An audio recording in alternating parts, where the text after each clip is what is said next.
racism clearly for the first time. Sociology, politics, and personal memoirs, Ibram X. Kendi offers his insights to teach those who wish to change their thinking and make the world a better, more equal place. Chapter 1. Racial Inequality in Politics. It's one thing to experience racism while growing up in school. While still demeaning and wrong, people like to believe that racism stays there, that racism is only found in the small-town USA. But the reality is that racism permeates our society at every level. Unfortunately, a reality that will follow you at every stage of your life. Additionally, it's even more upsetting when we see racism in the highest-ranking position in America. The leaders to a higher standard, and we expect them to be good in the face of adversity. In 2019, a time in which we expect racism to be improving, it seems as if it is only regressing. This is a trait in blacks. Mexican immigrants are rapists and criminals. These claims, America's president, Donald Trump. In a time where racism is not only accepted, but is also taught to society by the leader of the free world, it's important to ask yourself one question. A racist or an anti-racist? This question, you'll need to know the definition of the two. The idea that there are racist policies, racist society, and even racist ideas, all three go hand in hand.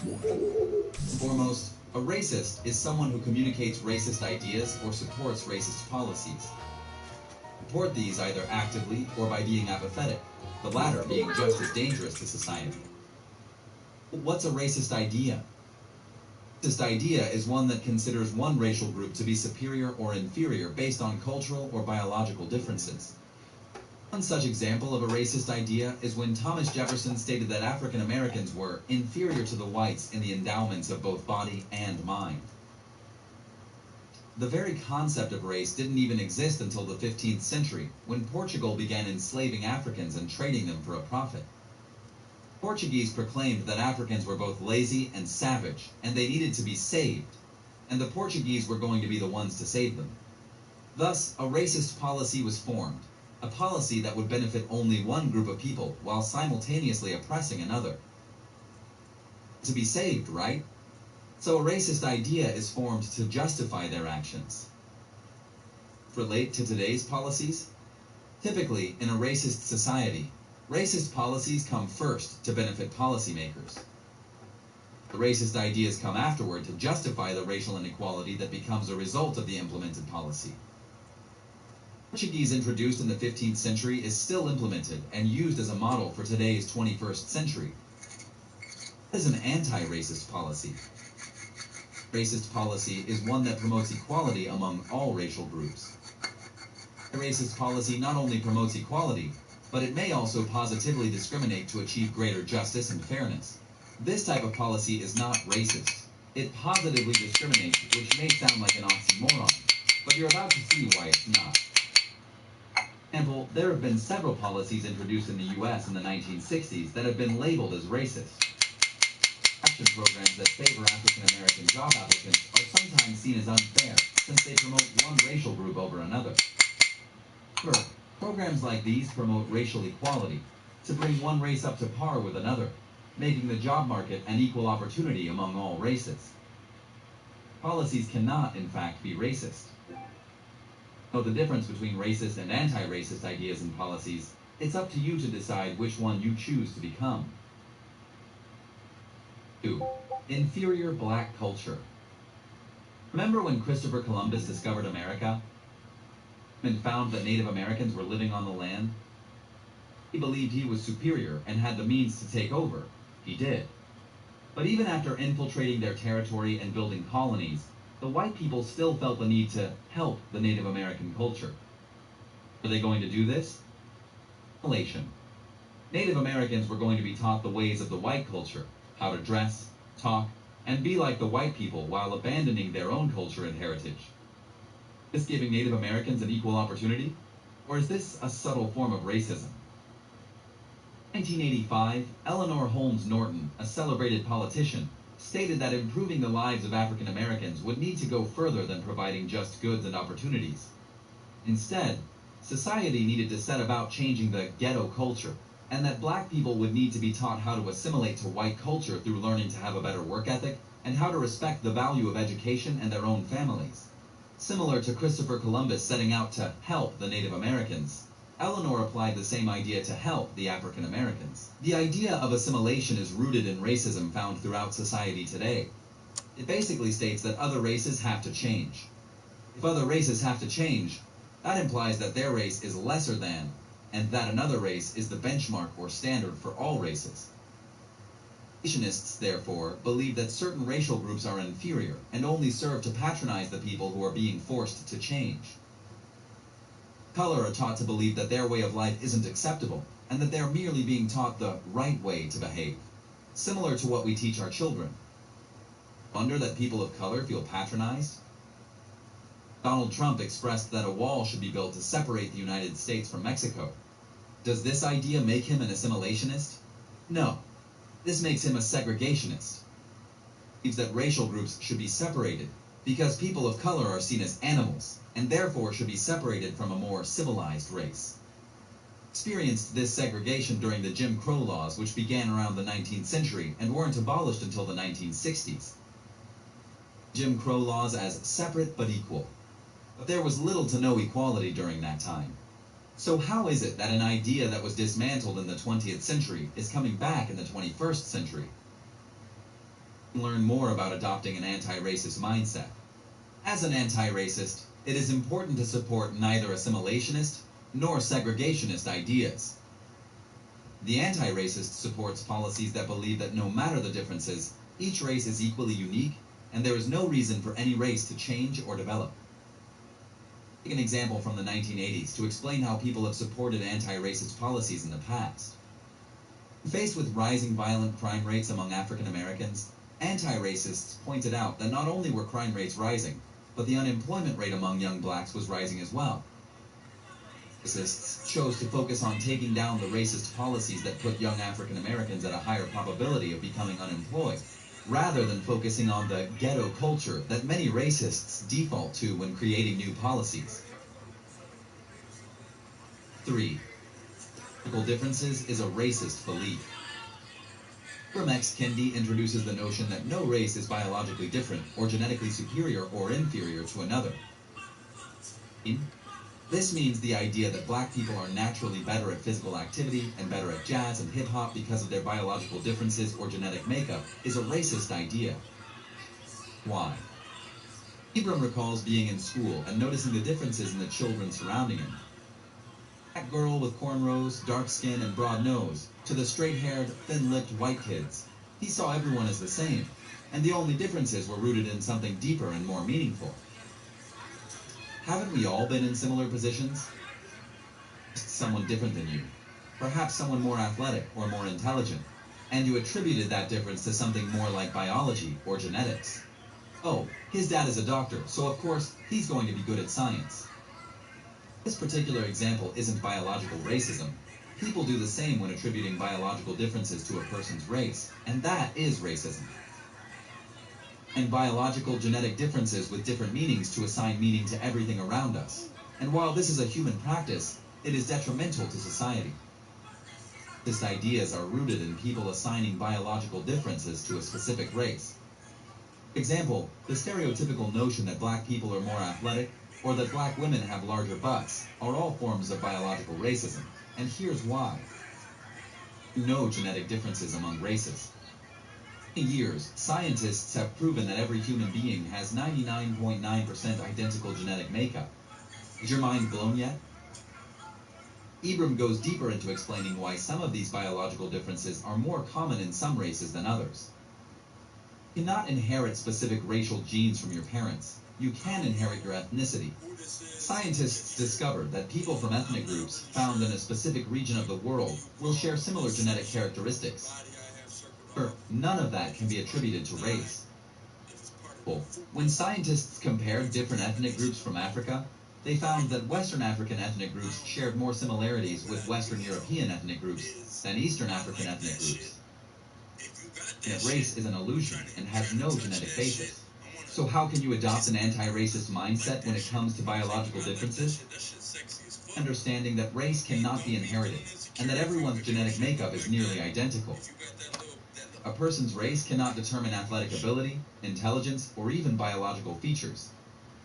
All stereotypes that have been adopted through biological racism. Chapter 4. The myth that lighter is better. Altering our appearances has played a huge role in today's society, especially with the rise of social media. Younger people feel the need to change the way they look to become more attractive. Wearing more makeup, trendier clothes, or even tanning the skin to alter their complexion. It's all too common a practice to alter your appearance for the sake of impressing those around you. The skin, however, seems contrary to the idea that lighter is better. But if All right. Let's take an example from the 1980s to explain how people have supported anti-racist policies in the past. With rising violent crime rates among African Americans, anti-racists pointed out that not only were crime rates rising, but the unemployment rate among young blacks was rising as well.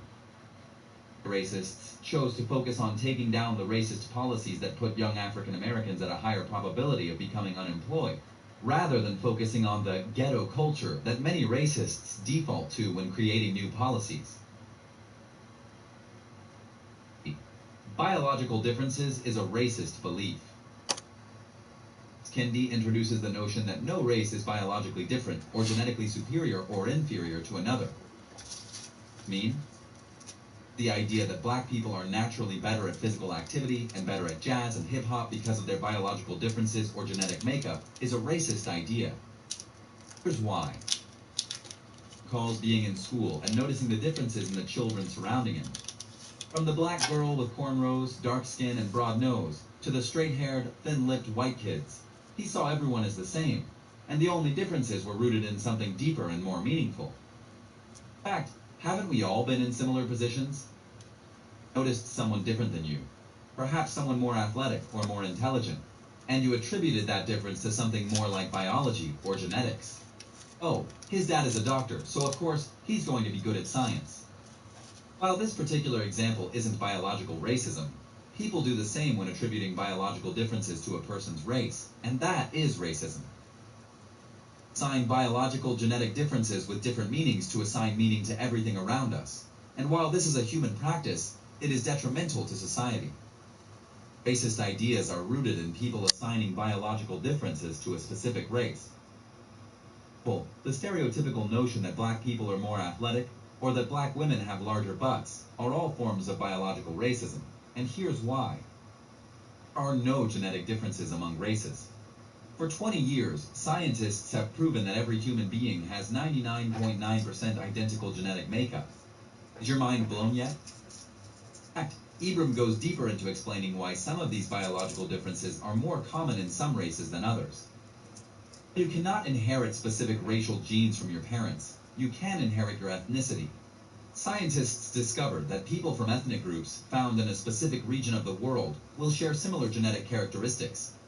However, none of that can be attributed to race. For example, when scientists compared different ethnic groups from Africa, they found that Western African ethnic groups shared more similarities with Western European ethnic groups than Eastern African ethnic groups, proving that race is an illusion and has no genetic basis. So how can you adopt an anti-racist mindset when it comes to biological differences?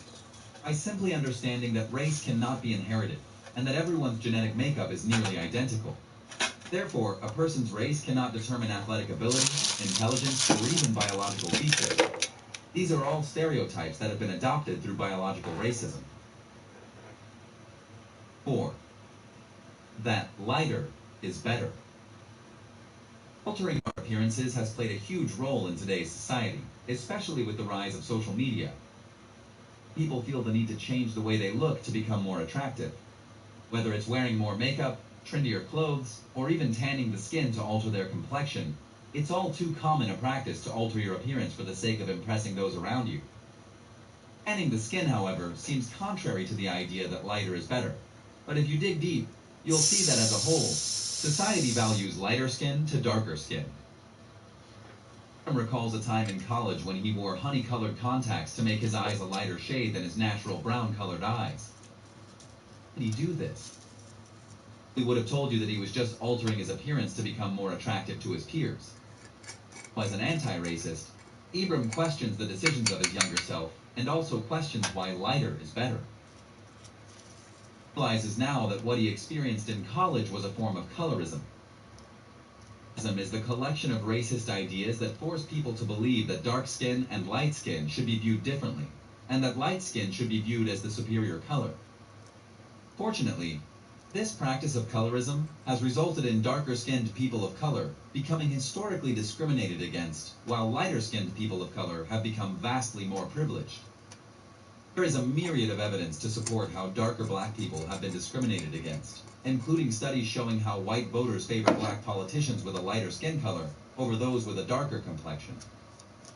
These ideas can be seen rooted in childhood as well, when studies have proven that white children show more positive emotions about lighter-skinned people versus darker-skinned people of color. Not only is this discrimination seen in the world of politics, but it's seen in the job market as well. White interviewers are faced with choosing a lighter-skinned or darker-skinned person of color. Studies show that a lighter-skinned person of color is more likely to be offered the job, even if the dark-skinned black person had more experience and qualifications. Discrimination becomes apparent in the judicial system as well, with darker-skinned people of color receiving harsher sentences than those with lighter skin color. They've shown that black women have experienced lower self-esteem than other racial groups. But why might this be? Believes that colorism in society has bombarded girls with impossible beauty standards that feature light-skinned girls that are racially ambiguous with thick lips and butts, pointed noses, and light skin and eyes. Thus, the correlation of darker-skinned girls and lower self-esteem can easily be traced to society's impossible beauty standards. The myth that lighter is better being ingrained in society's views of beauty and intelligence, it's now more important than ever to adopt an anti-racist mindset when it comes to colorism. To become a color anti-racist, you should be aware of the privileges that lighter-skinned people receive, while their darker-skinned counterparts continually experience loss and discrimination. Racial inequality may be prevalent among those of different races. It's important to remember that racial inequality happens within racial groups as well.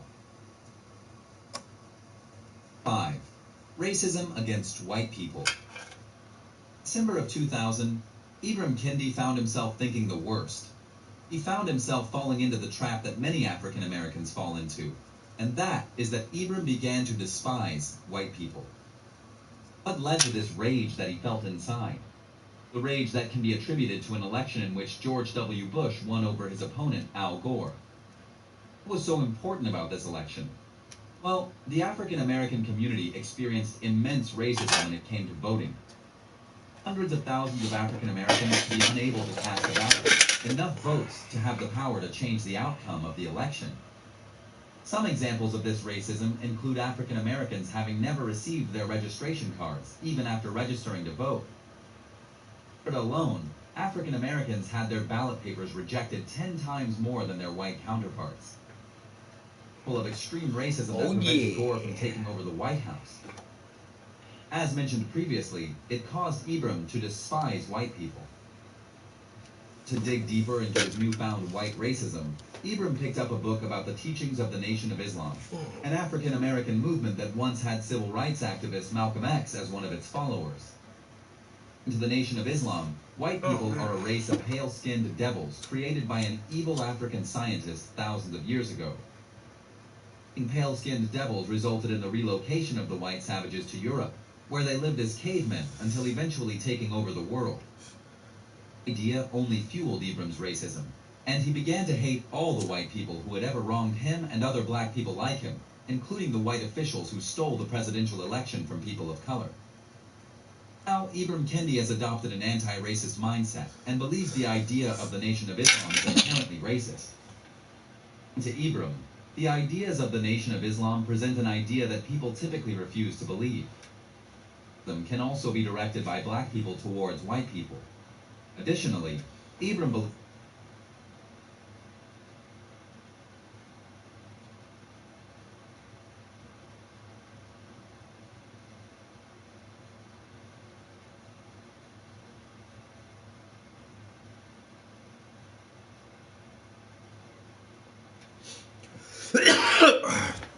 I got my I have a Yo, my back is fucking killing right now. What the fuck? It's like I can't stretch this muscle out. Ow. So I have an anti-racism meeting on Friday. So I'm just listening to some different speakers talk about anti-racism.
God damn.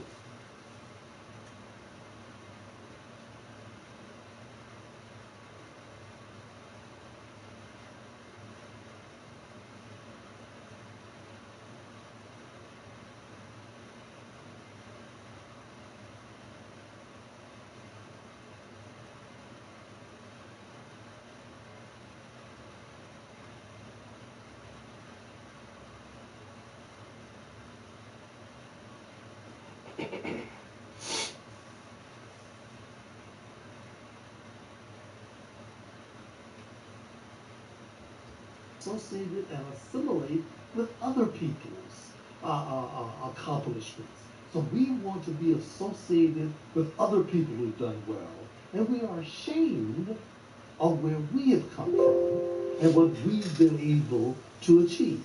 And in doing so, we engage in things of not giving proper respect to those who are trying to advance our own objectives in a positive kind of way.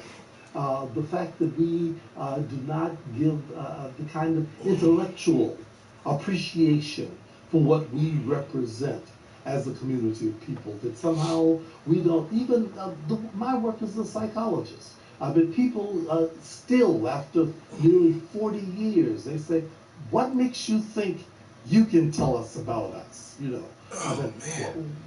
what makes you an expert on black people? Dr. Akbar, I hate to tell you, but I was definitely going to ask you that question. Sorry about that. I anticipated it. But the reason for it is because we don't believe that somebody like us can be an expert on us. We have to find out who authorized you. What are your to do that. credentials? Exactly. And usually, what white person gave you those credentials? Okay. And that we don't believe that somehow that is something that we can see as an expertise that emanates out of our own self-concern and our own self-interest. Okay. I think in trying to understand some of this is to understand, go back to who we are as a people. And you've done extensive research on this and a true believer in ancient Kemet and that sort of thing. Absolutely. Tell us what that really means and help us to embrace that, because I think in doing that, going back to who we were helps us understand who we are. Absolutely. Well, I believe, and this is not unique to black people by any means. All human beings place themselves in the context of where they have come from. And therefore, you can't finish a course in American history unless you place it in the context of European history. And if you pick up a chemistry book, or a biology book, or a math book, or an English book, or even a philosophy book, it begins in Greece. It begins to talk about the greatness that preceded European people. People talk about their greatness that preceded their current way, because that lays a context for who they are. One of the things that happened with us with slavery is that we think of our foundation as having begun in slavery. And we lost the connection with the great civilizations of ancient Africa that Africans built. And I mean, even now, there are lots of distortions. Not we, but even the scholars will argue that ancient African civilization was built by invaders. Now, there's a pyramid in Africa. There are obelisks in Africa. There's Sphinx in Kemet, if you will. I mean, that somehow these people who came in and found these things built by Africans, they've been adopted and claimed by other people as belonging to them, because it authenticates, it gives a context for their genius and their possibility. And it keeps from giving African Americans credit Absolutely. for having had the intelligence and the know-how to be able to do that. Exactly. So the only way you can become a doctor is to become somebody like Hippocrates, not understanding that Imhotep, who was a black, bald-headed man who taught the ancient Greek physicians about medicine hundreds of years before there was any kind of practice of medicine. The same man who designed the step pyramid of Saqqara, who Imhotep, was also a brilliant physician. The Hippocratic Oath was based upon a papyrus that was written thousands of years before Hippocrates began to lay out his oath of healing, that was written by a black man. These were black Africans. And even the way it's talked about, the fact that Egypt, even today, is called the Middle East, as opposed to Egypt is on the continent of Africa. And the beginning of Egypt came from the the basis of Mount Kilimanjaro, which is the center of Africa, and the Nile flows upward to the part that is known as Cairo and Alexandria. So the beginning of Africa is down in the part of Africa near the Sudan, down in the part of Africa where people look just like me.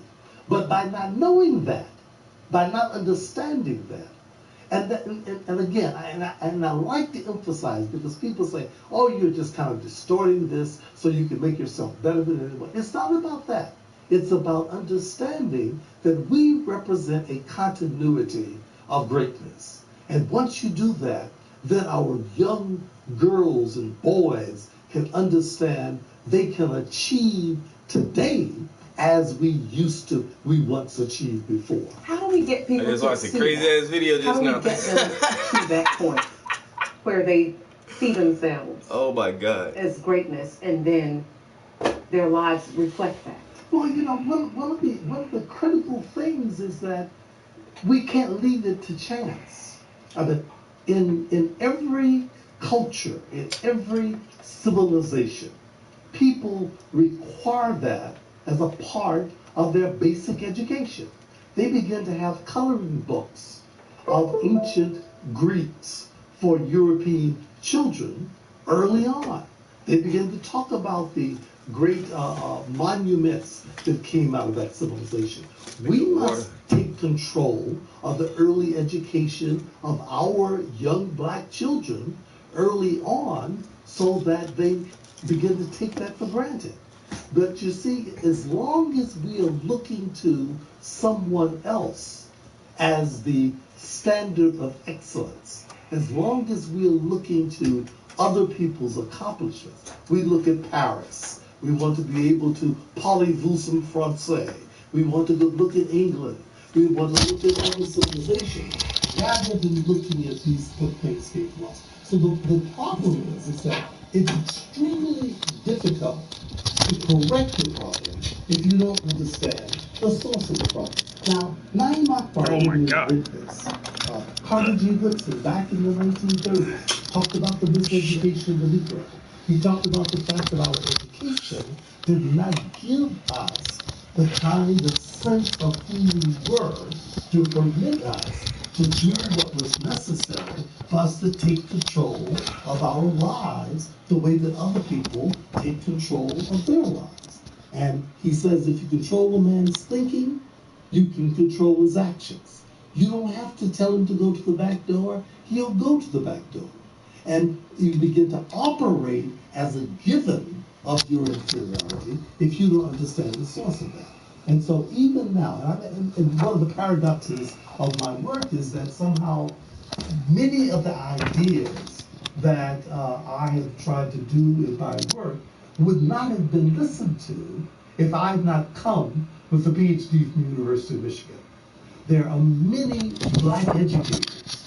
There are many black people who have done this work in terms of trying to reconnect us with our origins long before I came along.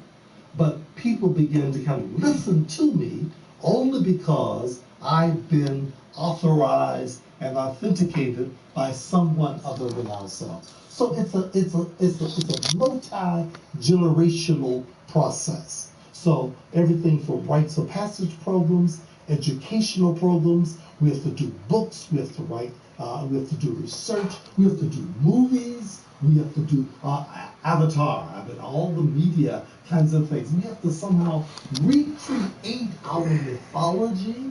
We have to recreate our fairy tales. We have to recreate our images.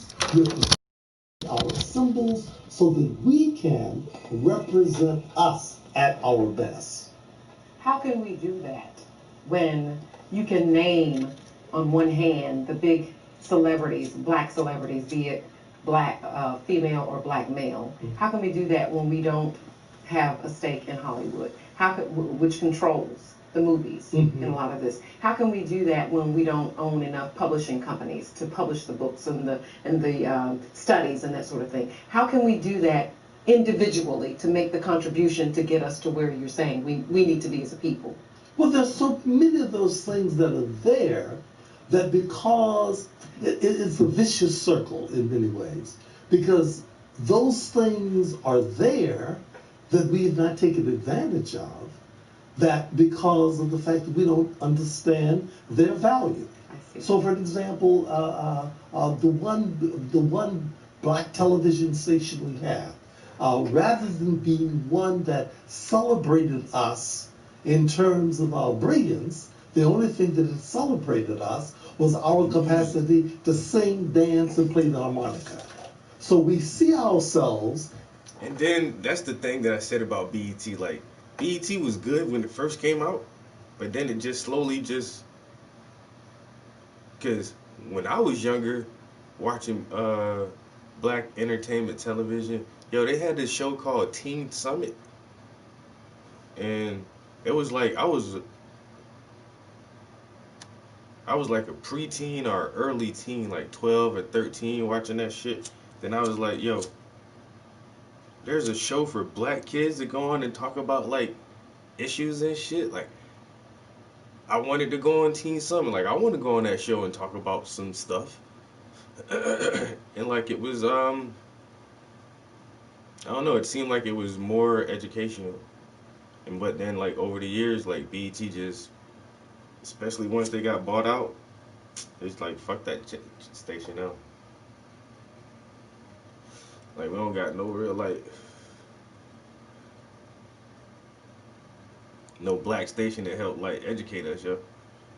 It's all fucking entertainment, dancing, singing. Outstanding entertainers or outstanding basketball players, outstanding football players is something that somehow can entertain. But we don't celebrate ourselves in terms of being the thinkers we're supposed to be. So somehow, and as I said, it's going to have to take generations of people who begin to struggle with this. And I continuously emphasize that this didn't start yesterday. Right. Dr. Du Bois talked about this. One of your years ago. idols or somebody that you themselves as outstanding entertainers or outstanding basketball players, outstanding football players is something that somehow can entertain. But we don't celebrate ourselves in terms of being the thinkers we're supposed to be. So somehow, and as I said, it's going to have to take generations of people who begin to struggle with this. And I continuously emphasize that this didn't detain, but we don't celebrate ourselves in terms of being the thinkers we're supposed to be. So somehow, and as I said, it's going to have to take generations of people who begin to struggle. It's going to take generations of people. And that's the only thing, yo. Like, I think we are now in the information age. We have the first real, like, digital generation. We have the first generation of people who are born into the information era, this digital era, this fourth industrial revolution. And so the people who are being born now will not remember a time where they don't have instant access to whatever knowledge they seek. And so we just have to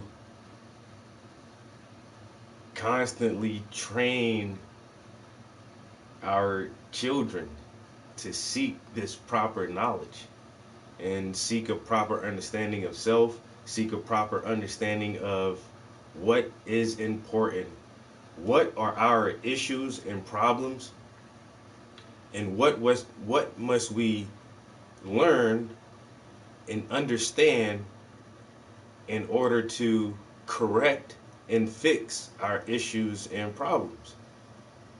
But in order for this to become a ingrained, underlying psychological imperative, it has to be beat into us for generations, for us to understand that going along to get along ain't gonna fucking work. Because we've been doing that for too fucking long, and we're still in the same situations and circumstances. And so until we understand that just like everyone else, we need our own communities, our own infrastructures for education and business, banking, and we definitely have to revamp our take on a religious system. And until we do shit like that, yo, shit is not gonna fucking change. It just won't. So, but once again, this is something that's going to take generations, and it was the weirdest fucking thing, yo. And I tell this story a lot because you see the books, right? You see the books?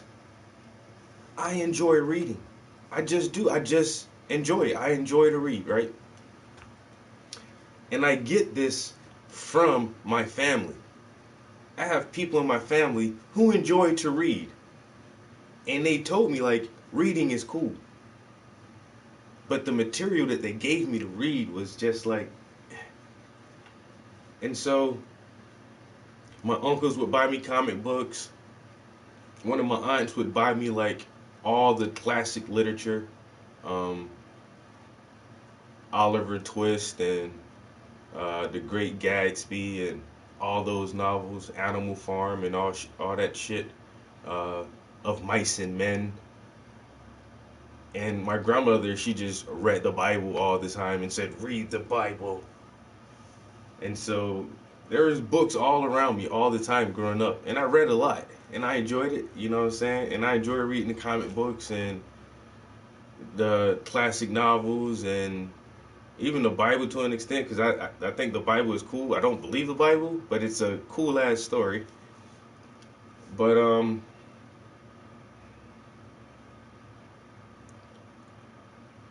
I was 30 something years old.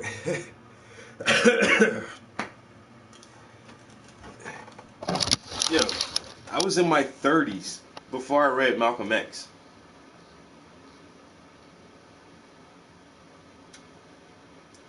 I'm literally frustrated in this picture. I'm frustrated as shit, you know.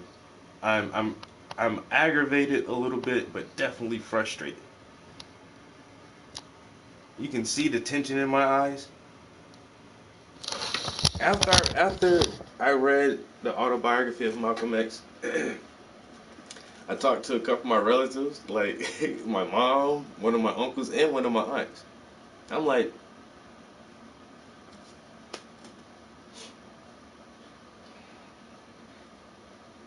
y'all ain't never think to give me this book?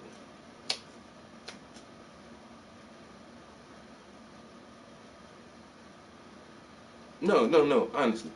Out of all the shit you had me read that you said is important and cool and all the science fiction and all the stories like Huckleberry Finn and, you know what I'm saying, goddamn Lord of the Flies and all this shit, which are okay, but you ain't never you ain't never said like, "Hey, young boy, read this right here."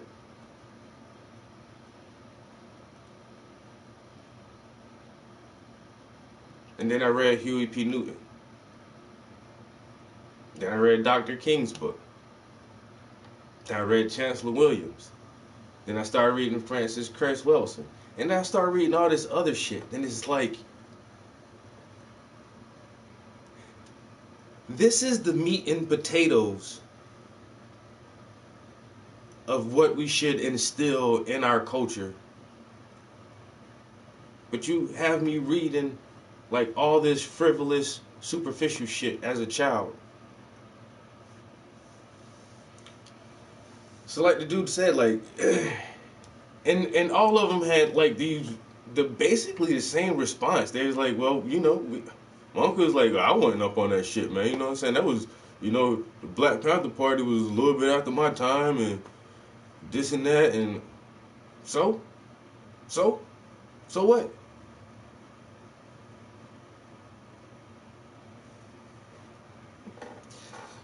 But like the man said, yo, this will take generations for us to instill this type of,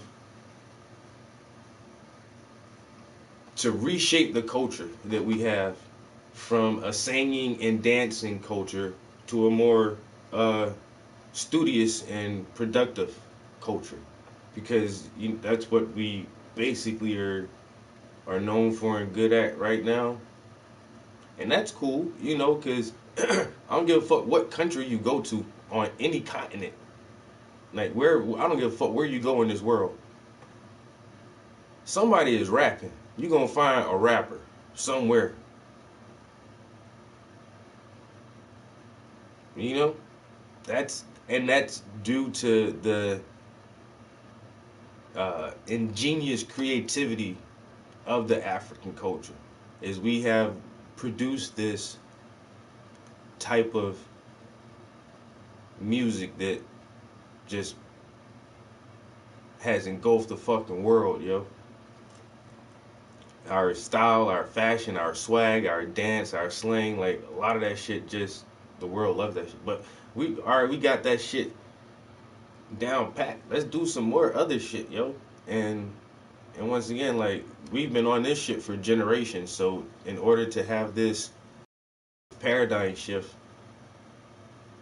it's gonna be, I don't know, it's gonna be like a tough task.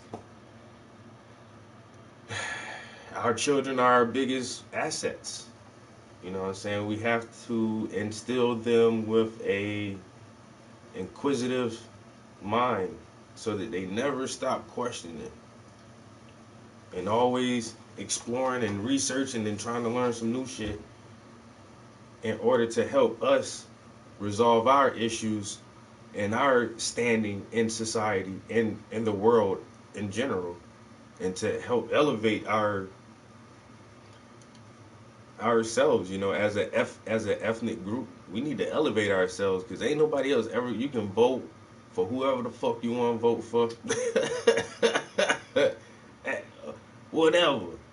Go to whatever Ivy League school. That shit ain't gonna change till we change that shit ourselves, yo. You can call whoever you want to call racist because they always gonna be racist. They always been racist. They always gonna be racist.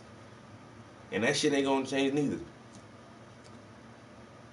So until we do for self,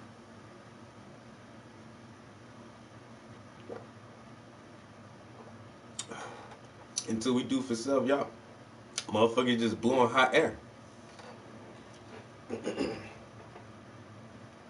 With this. And I continuously emphasize that this is that because of the fact that we don't understand their value.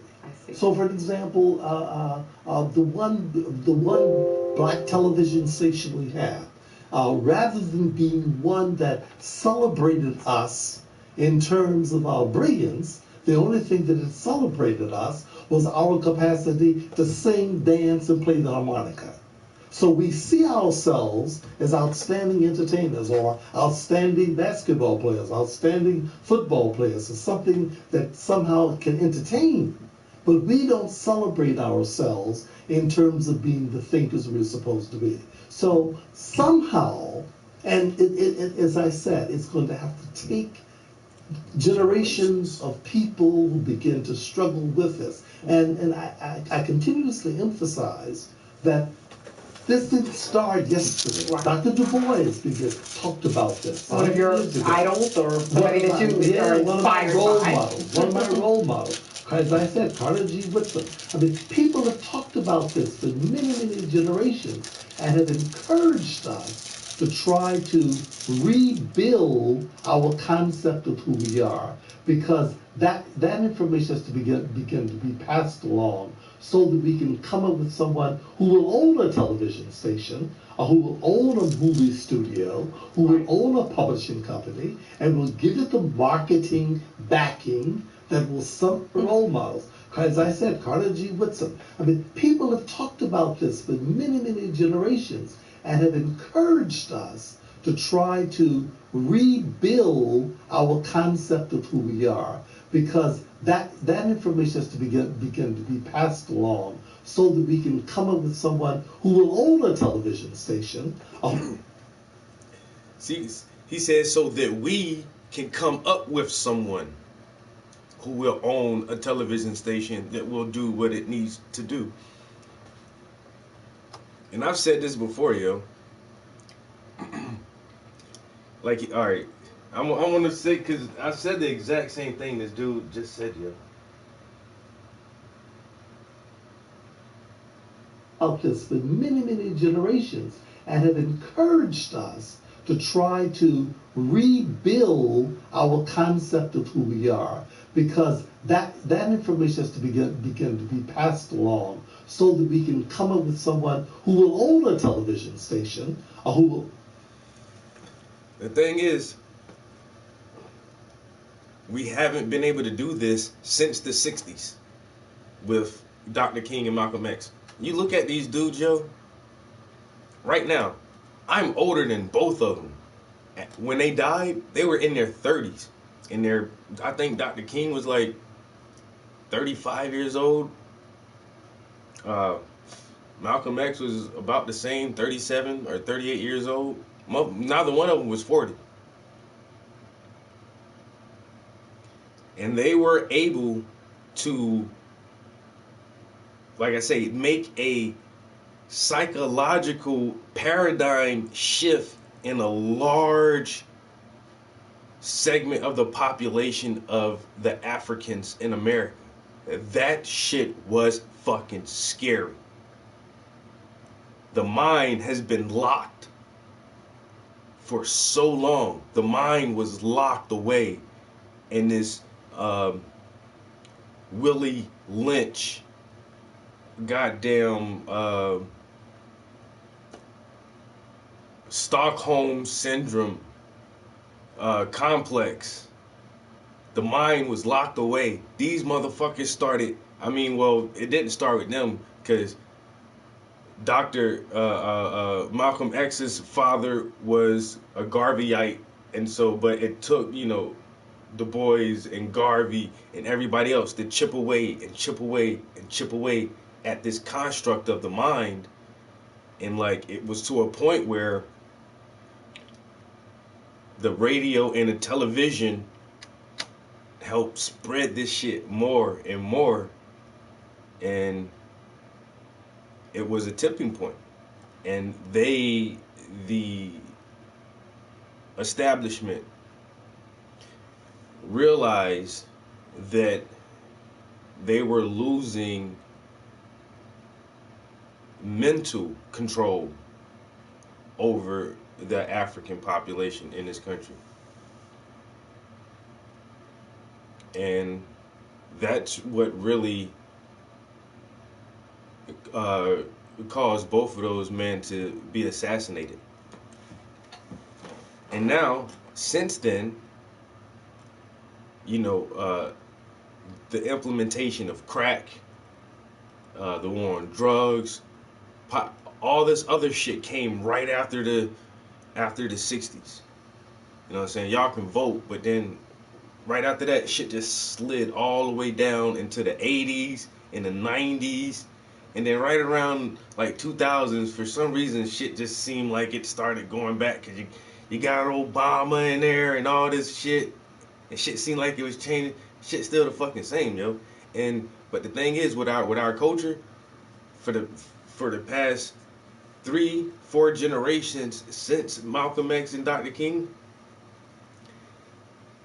they have reinstated this mental paradigm, and they do not want us to be able to create another man like that. They don't want another Malcolm X to ever show his head. And so they have to keep us, once again, dumbed down, locked down into this inferiority, Stockholm syndrome complex, where we don't understand what's really important and try to work out our own problems for ourselves. And so, like you said, we could, if we continue to train ourselves and teach ourselves, one day we will have another Malcolm. And that's what I say about his autobiography. Why didn't y'all have me reading all this shit 9-10 years old? I could have read that shit at fucking 10 years old. That shit would have changed the way I view the world very early on. Like, so, I've made my son read several books, yo. He hates it, and he finds it boring and tedious, and he hates me for this shit. But you're not gonna ever go through life saying, I did not lead you to information. Matter of fact, made you absorb this information. You know what I'm saying? And this is what we need to constantly do. And hopefully one day we'll have another Dr. King personality or a Malcolm X personality arise from amongst us who can be that, you know, that alpha leader who's not afraid of this shit, yo. You know what I'm saying? But I don't know. It's like you have to be that guy though. You have to have the charisma, the understanding, the passion, the selflessness, the fearlessness. Like you have to have all these attributes. Not trying to make either one of them out to be like a messiah or anything like that, but you know they were just different type dudes. And if we keep going the way we going, shucking and jiving and all this shit, we'll never get another Malcolm X exactly how they want it. You know, just keep your head down, niggas. And you know, fuck a real shift in this shit where we do demand and command respect from others. You know, where we do have our own communities with our own police stations where we police ourselves and don't have to worry about nobody getting fucking shot over some dumb shit. You know, because I believe in cops shooting motherfuckers. That's what we have them for. You know what I'm saying? And I think police are a good idea. But that, you know, you're not a judge, jury, and execution, motherfucker. You are a peace officer. You're here to keep the peace. You know what I'm saying? Anytime anybody disrupting the peace, I think they need to be locked the fuck up, go to jail. You see your judge, you have your court date, you talk to your peers, and y'all work that shit out somehow. Unless you are really, you done killed somebody or you raping some kids or some shit, then I'm gonna put some heat in your ass. But if you just, any other shit, yo, everybody need to go to jail and see the judge. That's how the system should work. And we shouldn't be getting murdered out here for selling a cigarette or selling CDs or just whatever crime. Y'all don't give a fuck what you do. You pass off a fake $20 bill. Is that a crime? Yeah. Okay, they have laws. That's illegal. You're not supposed to give out counterfeit money, even though our government, that's basically what all money is fucking counterfeit. It's fiat currency. So all currency is fucking counterfeit, but you know, only the government has a monopoly on counterfeit money. So, but when we do counterfeit money, it's called illegal. You know, okay, whatever. So, you know what? You should go to jail and see the judge and talk to your peers and work that shit out. Not, you know, get fucking murdered on the street because you broke a law or committed a crime. So, until we have our own shit for real, then we're always gonna have to deal with these problems because these motherfuckers ain't gonna change. So, if you want to see change, we gonna have to be the ones to change, man. Simple as that. Ain't no, there is no other way around it.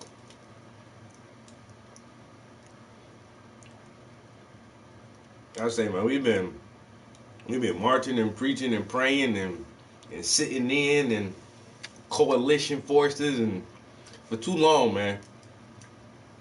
Ain't nobody else gonna do that shit for us, bro.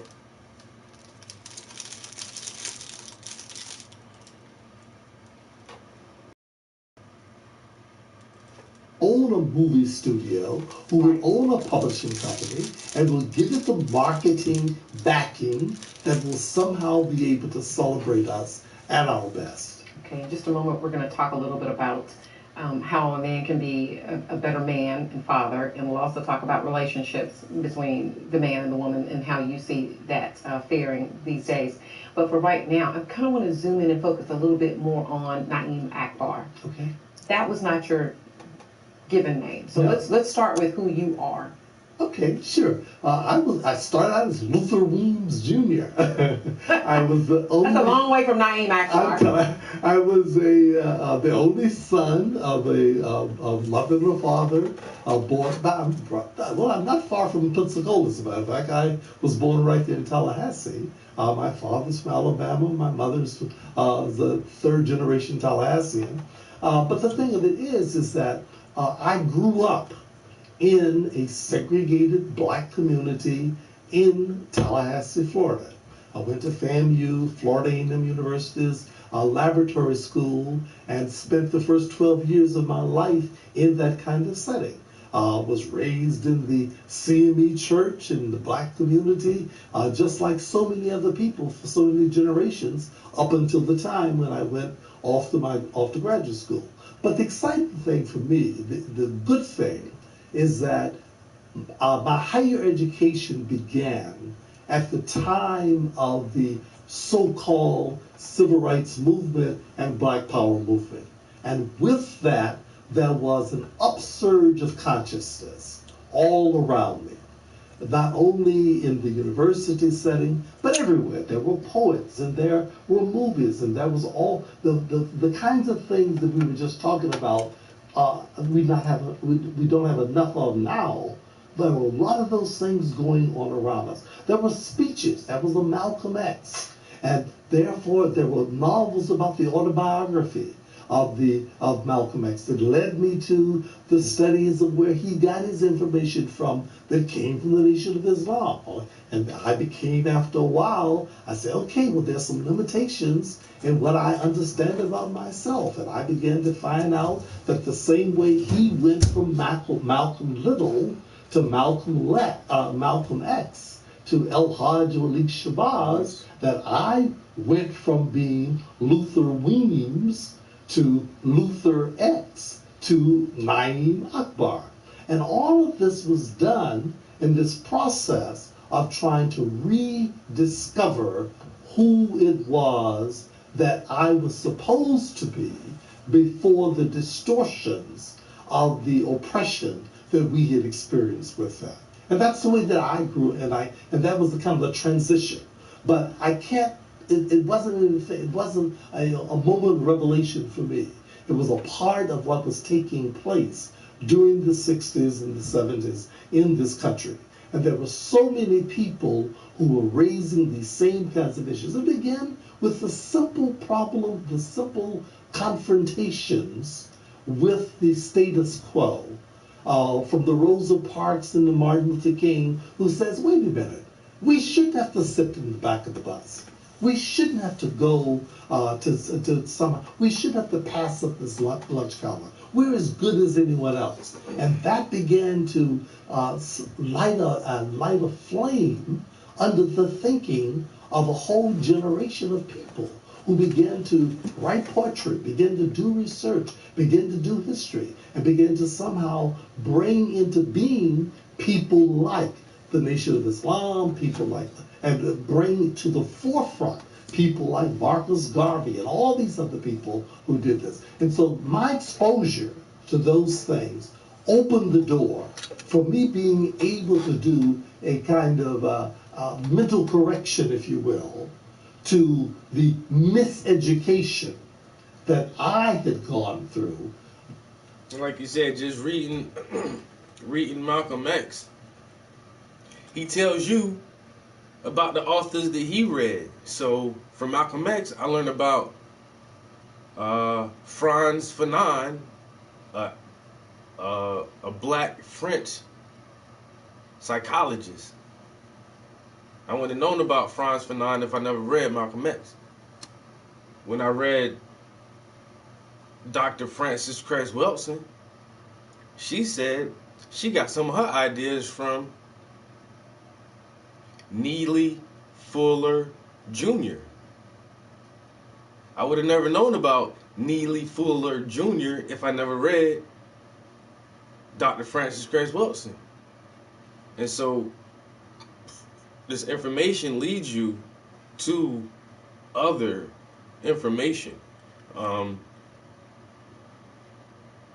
Dr. Amos Wilson talks about Chancellor Williams. And you know, and so it's this continuing process of who is teaching what and what can we learn from who and who acknowledges who else's research and studies. And so you always learn more just by reading one person. Like, I can't believe the same thing. Like, this dude he read Malcolm X and was like, yo, what the fuck? The same way I did is like, why ain't nobody never taught me this shit? my being kind of being assimilated into being somebody other than myself, because certainly prior to that exposure, I believed, based on my socialization, that the only way I could be worthwhile was to be acceptable to someone other than myself. In other words, if white people said you were right, I thought I could be better off by being educated like a white person, by looking like a white person. In fact, I thought I was always too black to be handsome.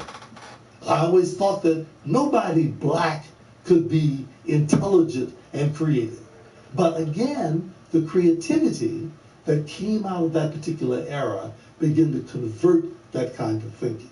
And so that served as a prototype and an example from my learning in that experience of my own transformation, that this is the way that we could begin to transform the thinking of all of our people. And that served as the kind of model for Know Thyself, one of the books that I have, which is what they call the formula that I kind of use, which comes from the knowledge of self, which is what Elijah Muhammad began to teach Malcolm when he was in jail selling dope and engaged in self-destructive behaviors, that somehow, if you know who you are, if you know the greatness from which you've come, then that then can begin to give you the keys to begin to rebuild what you can be. So is that what people will read if they were to If they this get book? that book, exactly. Okay. Exactly. Yeah. It goes back to understanding Self-knowledge. self-knowledge. Self-knowledge is the key. Okay. And then it turns out, even though when I first heard it, I said, boy, that's pretty profound. And then I began to study it.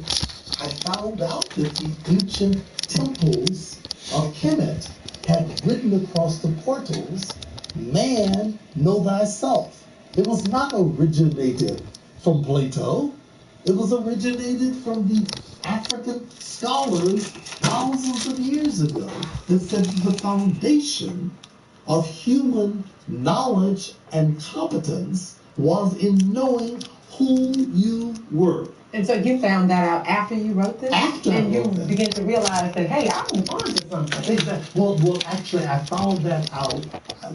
That's talked about in the book. Right. But I'm saying that when I discovered it from the simple formula of self-knowledge that I learned from Elijah Muhammad through the Nation of Islam. And then that then led me to the bigger picture to see that it was not simply just something that these black Muslims were talking about, but in fact this was a universal principle, that self-knowledge was the source of human power. Gotcha.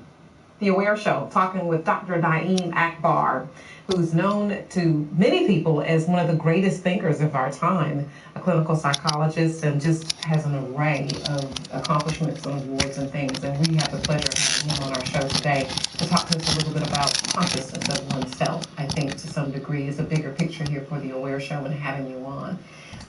We're talking about just one of your books, but you have written many. And so I want to take a moment to kind of talk about some of those things, because you've probably already mentioned a lot of the content and some of the things that you've already said here on the show.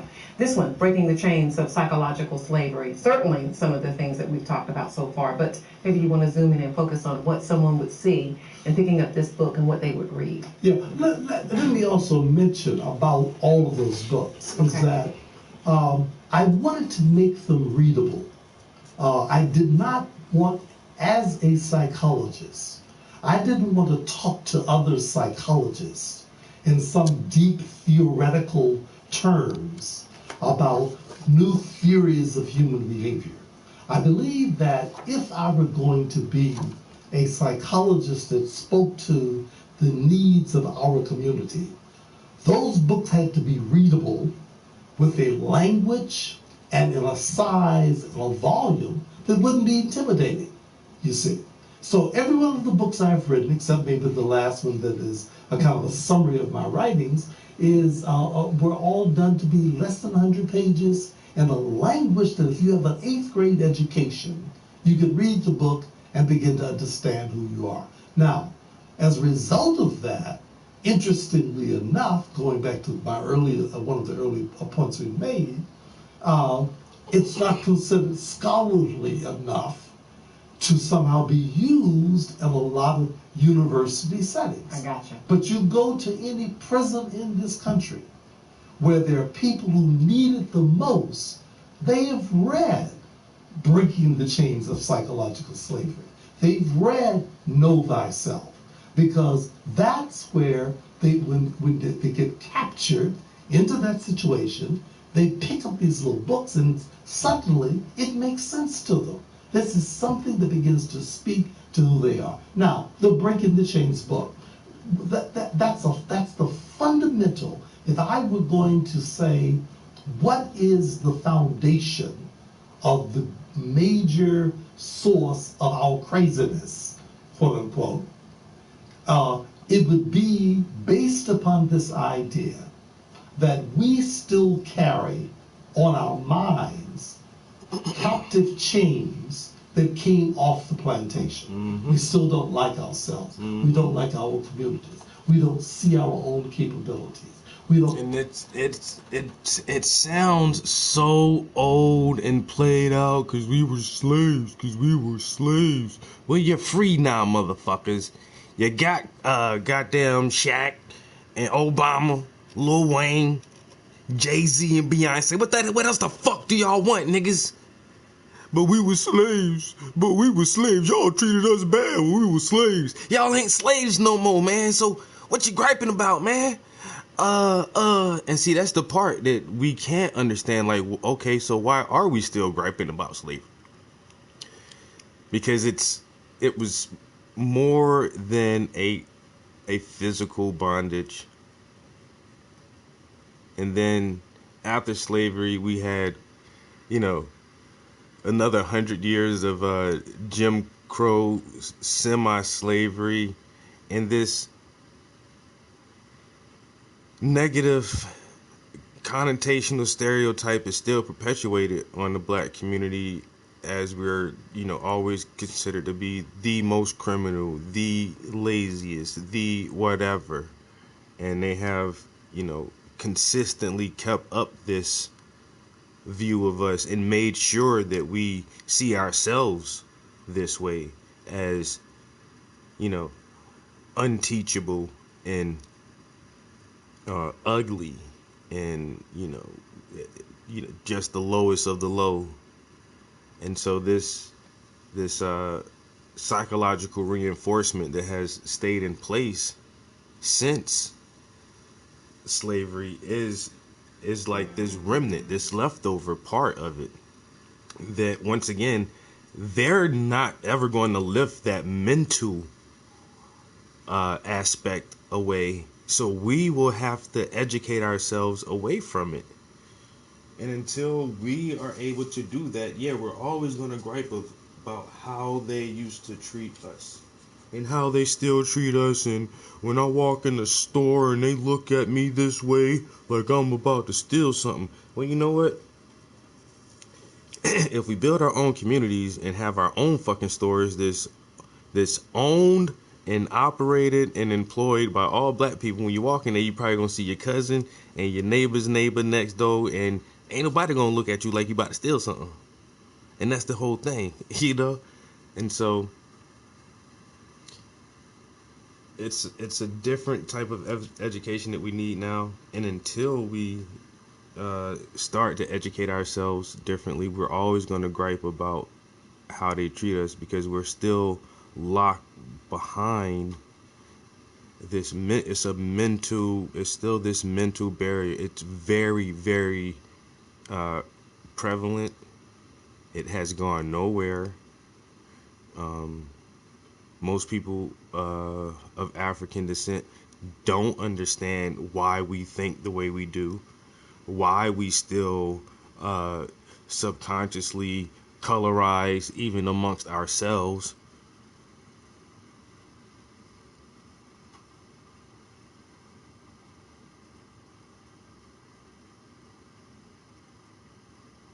You ask 10 black people, oh, if you had, you know, a couple grand to spend on a vacation, where you want to go? Nope, none of the motherfuckers gonna say Africa. You know what I'm saying? It's the way we think, and it's still there, and it is most definitely a remnant of slavery. There's no way around that point. There's no debunking it. And so I get it that, you know, white people are tired of hearing us talking about slavery. I'm tired of talking about slavery. Word, yo. But until we fix all the issues that baggage still carries, we just gonna have to keep bringing that shit up. You know what I'm saying? Cause y'all niggas was some lynching ass slaveholders. I'm just saying. Y'all running from oppression in y'all homeland. Y'all come over here running from oppression, killing motherfuckers and owning other people. You know?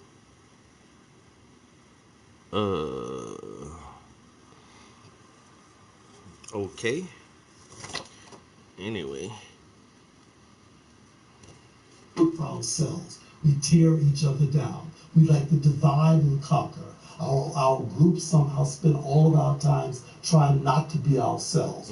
We want to look good, but we don't want to do good. So we put all of our money on our backs. We rather than use our resources to develop our own communities, we somehow busily trying. And that came off the plantation because Mazza would give us a new outfit and we thought we were something. You know, so somehow we thought that being able to look like those people who had resources was a measure of worth and power.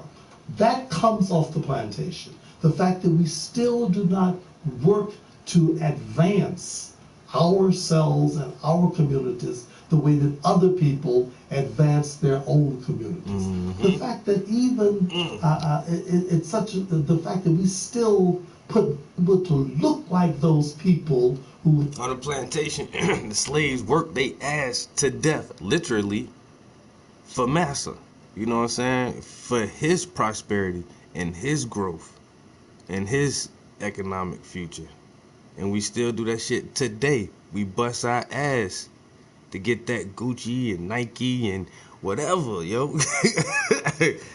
That shit don't never change. Work hard as we can. But at the same time, I mean, they had, you know, 300 plus years to build the infrastructures and own all the good land and all the good waterways. And now they have their, you know, their grandfathered in corporations and all that shit. So it's hard not to spend money with these motherfuckers.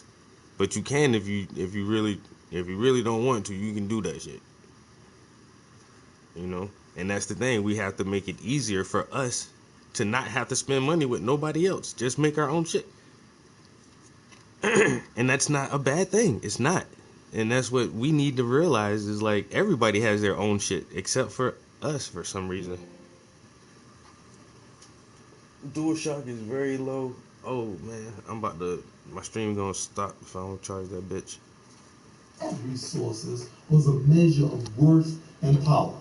That comes off the plantation. The fact that we still do not work to advance ourselves and our communities the way that other people advance their own communities.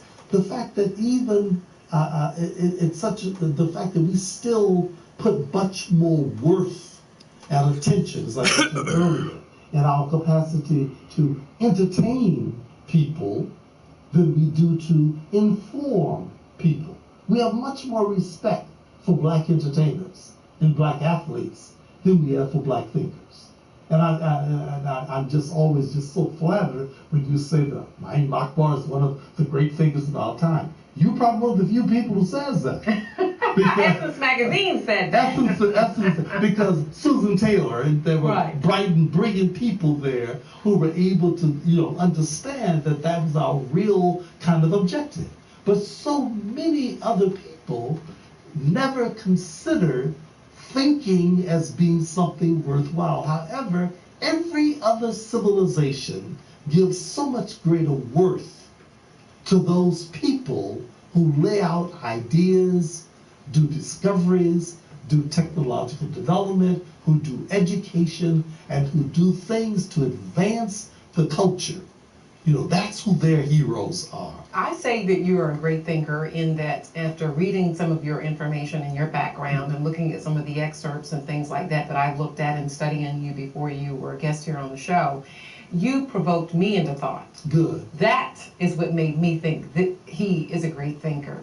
Your ideologies, your methodology, your studies, your way of understanding and putting things, as you mentioned, so that even an 8th grader could understand. I have a master's degree, so beyond that. But my point is it made me think from you. So that's I can say that from my application. And that's a good thing. I mean, and that's what I've struggled to do. I spent my whole career trying to do that, but I had to fight against the odds of those people who said that, look, you can't sing, you can't dance, play some basketball. Be an entertainer. Be an entertainer. Do the thinking. You know, we don't need that. You see, we all think. We all got absolutely. So there's much more prestige given to those people who've been able to perpetuate those negative images. That came off the plantation. Exactly, because if someone like you is thinking and you're passing that knowledge on to someone else and they're thinking, then that might not be as embraced, not only by the crabs in the bucket, but by someone who doesn't even want the crab in the bucket. Absolutely. So, I mean, certainly somebody who wants you on the plantation doesn't want you to think. Okay. If you begin to respect who you are, and this is the important thing we need to keep in mind, that our captivity as slaves and oppressed people in this culture was only, the physical chains were taken off early on. It was the chains that were put on our minds. The fact that we don't respect black leadership. I mean, like simple things like Harriet Tubman had to somehow struggle to make some of the slaves understand they needed to run away from slavery, that somehow they were not born to be slaves. Frederick Douglass was snitched on 3 times before he ran away by other slaves because they believed that somehow he was in defiance of good old Mazza by trying to get away from the plantation. It was only when he decided, look, I'm going to run away by myself, that he was able to get away and became the abolitionist that he became. Martin Luther King's, many times, his greatest enemies came from our own community. Why are you causing all this trouble? There was a big minister up in Chicago who refused to have the street in front of his black church named after Martin Luther King. And this was a black Baptist minister because he did not even, this was back in the time of Martin Luther King, a great Nobel Peace. We call those kind of people haters. They're haters. Okay. But see, that is the practical example of the chains of psychological slavery. Right. If you don't love yourself, nobody else loves you. And nobody has to do anything to us now. And you won't love anyone else. If you don't love yourself, you can't love anybody else. How would you know how to even do that? It's in the Bible. Love thy neighbor as thy what? As thyself. I mean, that's the foundation for loving someone else. We could talk to you on and on and on, but our time is limited. And I did want to get to some more of these publications that you have, but not touting them for anyone to buy or anything, but to tell people more about who you are and what you represent and what you're trying to help people understand about themselves to get where they're trying to go. Another book you have, Akbar, Papers in African Psychology. That kind of summarizes the work that I've done in the field of psychology. The one that I don't have here is The Visions of Black Men, which really kind of deals with the specific issues that black men have in understanding what it means to be a man. And I talk about in that book this idea that we think that manhood is like pants on the ground. How many rings you got on the finger, your fingers. Being able to be a pimp and a hustler, and that somehow, or a woman means how many men you can make look at you rather than respect you. And so what I talk about in that book is that manhood and womanhood is different from maleness and femaleness. And I talk about the fact that in traditional African societies, the way that people were taught to become men, women, fathers, and mothers is that they were taught that by rites of passage, and they went through a process to understand that a male is what you start off as, a boy is what you become, and a man is what you must learn. A female is what you start off as. You become a girl, and you are taught how to be a woman. What's the difference? Those are people who somehow begin to develop an appreciation for what their higher skills and responsibilities are, as being able to take their gender and use their gender in constructive and responsible kinds of ways. So the visions for black men was sort of done in a very simple kind of way to say, look, your manhood is not who you can beat up, how many balls you can shoot into a hoop, or how fast you can run on a football field, or how many women you can how many women you can chase after. Or on the other part is so bad these days, how many different babies you can have from different men. I got to take my baby and push my baby to the mall. That your new outfit somehow is going to make you a woman. I mean, all of those superficial, materialistic ideals that are fed to us through the media have to do with the fact that we are still trying to be males and females rather than men and women. And we can't leave that up for granted. We can't leave that up to the media. Dr. Akbar, we say that we know that slavery broke down some things. We know through the generations some things have happened.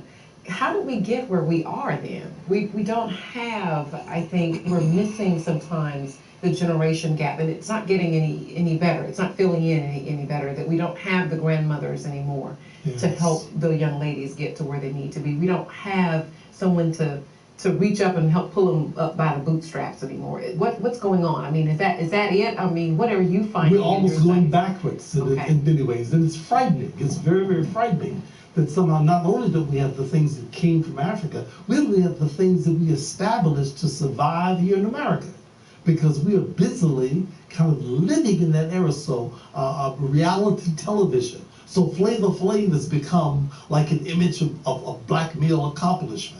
With gold teeth and, some type of looking like a pimp, looking like a hustler. I mean, these are the destructive images. So we've got to somehow reinstate. You know how many shows and how much airplay that Flavor Flav has gotten, and how much money he makes, and how much money he makes. I mean, he was like gone for a minute, and now he's back, and he's back, and they're using it. Exactly. He's the face of it right now. Absolutely. But look how he started out with Public Enemy. That was speaking to the mind.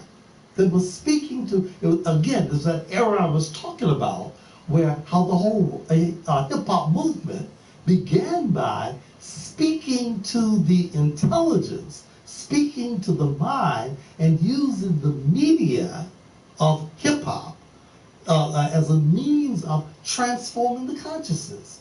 But it got commercialized, and it turned into Shake That Thing. And hop the hip, not the hip hop. And there you go. Absolutely. And it's backwards. Okay. And in process, we are going backwards. And I think that's particularly disturbing, because there is this illusion that with a man in the White House who now is a black man, that therefore those are no longer necessary issues for our community. Not realizing that we created a Barack Obama as a community based upon the kind of struggles of trying to regain our dignity as human beings. But there's a level of complacency that we've fallen into. And sadly enough, a lot of people are just a lot of black people are just glad to have a black person in the White House. I don't think they really Just by the face. just by the face, just by the color, face. just saying that instead of Yeah. understanding that it's not just about having a black man in the White House. It's about having a man who will go there and serve out what his platform is, and that it might look like yours. You know, that sort of thing. Absolutely. I think we've just got kind of sidetracked with that. How do you see his being there? What do you see? The accomplishment, I guess, in getting, I guess some would say, a black man from the plantation to the White House. Well, I really believe, if anything, it serves as a reminder. It doesn't, in other words, we can't rest on our laurels and assume that we've arrived now. We are now in a post-racial society, that all the problems have been solved. We've got to understand that he didn't end up there by accident. A lot of people died. A lot of people struggle. A lot of people continue to deal with day-to-day issues of understanding that we've got to break these psychological chains of slavery. We've got to understand who we are. We've got to understand what we can do, what we have done, to be able to have the audacity to hope and to dream and to build. All those kinds of things don't happen magically. It's not a cosmetic thing. It doesn't matter what face is there, but you've got to be able to love yourself, respect yourself, know yourself, and build yourself, and nobody can do it for you. No one can give you a welfare check into acceptability. You have got to earn that by taking on the responsibility to somehow change yourself and change the world that you're living in. And I believe that that's the key issue, that it doesn't happen magically. The fact that he was accepted by the large number of the white population, that wasn't his real accomplishment. The real accomplishment was that we should see in that as an introduction and an incentive for us to accept ourselves. And we have to understand that we can't expect him to do magical things, because he's in fact the president of all of the United States of America. And it simply serves as a symbol of our possibilities if we do the work of trying to transform ourselves and love ourselves. One of the wonderful things, I think, probably the most impressive thing about him for me as a role model is Michelle Obama. Absolutely. You see, and I say that because he didn't feel he had to leave who he was to be able to achieve his greatness. So unlike some other people who will go unnamed, who've created all kinds of self-destructive images of themselves by leaving their own community and rather than getting someone who looked like them, who raised little girls, little boys who look like them, and let them serve as models. Not of their to mention the possibilities. educational, I mean, they seem so evenly yoked as a couple. Absolutely, you know? absolutely. Educationally, spiritually, even for the same ambitions to some degree. Not that Michelle wants to be president, but that she doesn't mind taking the role of being, how they say, behind every good man is a really good woman. You know, she doesn't. She's happy to be that person Exactly. behind him. And I believe though, we didn't look to, as the world turns, we didn't look to us other people's models of excellence. We looked to ourselves and saw respect within our own communities. Now that's an important kind of lesson. That's a very, very important lesson. In speaking about their relationship and getting to African American men and women in the relationship, and really in general, because a lot of what you're talking about, we're talking about African Americans and that sort of thing, but this is really, what you're saying is applicable to all people. Absolutely. But in just looking at them and what we see from their relationship, how do you see men and women relationships today? We got to get it off the television. Okay. And bring it back into human interactions. I mean, the whole idea that you can now, who's going to be the bachelor and the bachelorette of the year, somehow it becomes a matter of materialism. Who can have the greatest, some type of a reality television show, or you can do it on some kind of social networking. The idea is that it has to go back to building on the basis of people knowing who they are and knowing each other in the process. if I could switch back just a minute to this whole idea of this visions for black men, visions for black women. We have to understand the difference between being a male, a boy, and a man. In the same way, we need to understand the difference between being a female, a girl, and a woman. Girls and boys play games. They entertain themselves. But men and women plan to build worlds, build families, and build communities. And I believe that that is our key issue. In other words, we have abdicated the responsibility. You mentioned earlier in our conversation this whole idea, the loss of those grandmothers who told their granddaughters about how they needed to have the respect. That's because grandmothers are younger than the daughters now. Exactly. And I'm saying, but I'm saying we've got to reclaim that kind of responsibilities in our communities where we have some control over that, whether it's in our schools, in our churches, in our neighborhoods, wherever we are, we've got to somehow elevate those who represent the best that we can be, rather than somehow representing the floozes and the hoes and the pimps as being our claim of what manhood is all about. Now we're on PBS, Dr. Akbar. Now I can appreciate what you're saying. Okay. Sorry about that. We're about to wind things down here. We definitely understand what you're saying in context, and want people to understand that Dr. Akbar's views are his own and not reflective of WSRE or mine or anybody else's, but certainly respectfully hearing what you have to say, because you do come to us with a great deal of credentials to say the things that I think that you're saying to people who should be listening, and what they can use it, when they can't, let it go back out the other ear. You know, that's just how it is when we bring in people such as yourself. We talked about some of your people that you look up to and that sort of thing. Who does Dr. Na'im Akbar look to, other than, we know W.E.B. Du Bois and that sort of thing, but who are some of the thinkers that you think about? Yeah, one of the chapters in the book, Visions for Black Men, is I kind of like identify like 5 heroes in that book who represent certain kind of qualities that represent the best of what we can be. And I believe that they're kind of my heroes. And I think that if anyone walked into my office, they would see on the walls in my office the picture of Martin Luther King Jr., who I think represented someone who was just not a preacher, but took the word to transform the society. He didn't just take his education as a means to hoop and holler, but he used it to somehow to do what Jesus did. He used Jesus' example to transform the world he was living in.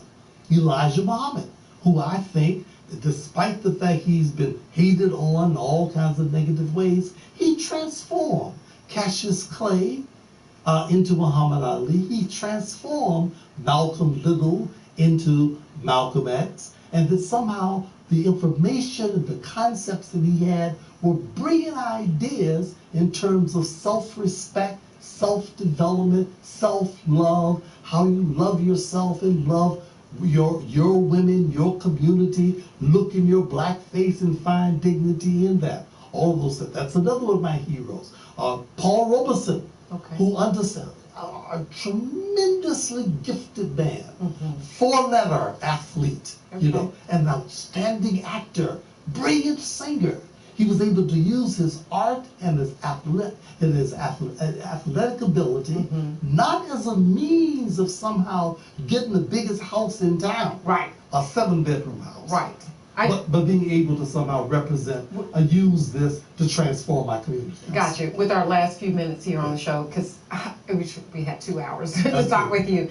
How at the end of the day, when someone sees this show or hears any of your lectures, reads any of your books, at the end of the day, how does a person know that they are loving themselves? I believe that they do it, that they know they're loving themselves by what they do. I spend every day of my life trying to help those people who are most like me get better, to be better. to be more better in whatever way I can. And I don't mean just my children. I've raised two young black men, a young black woman, and I have grandchildren now.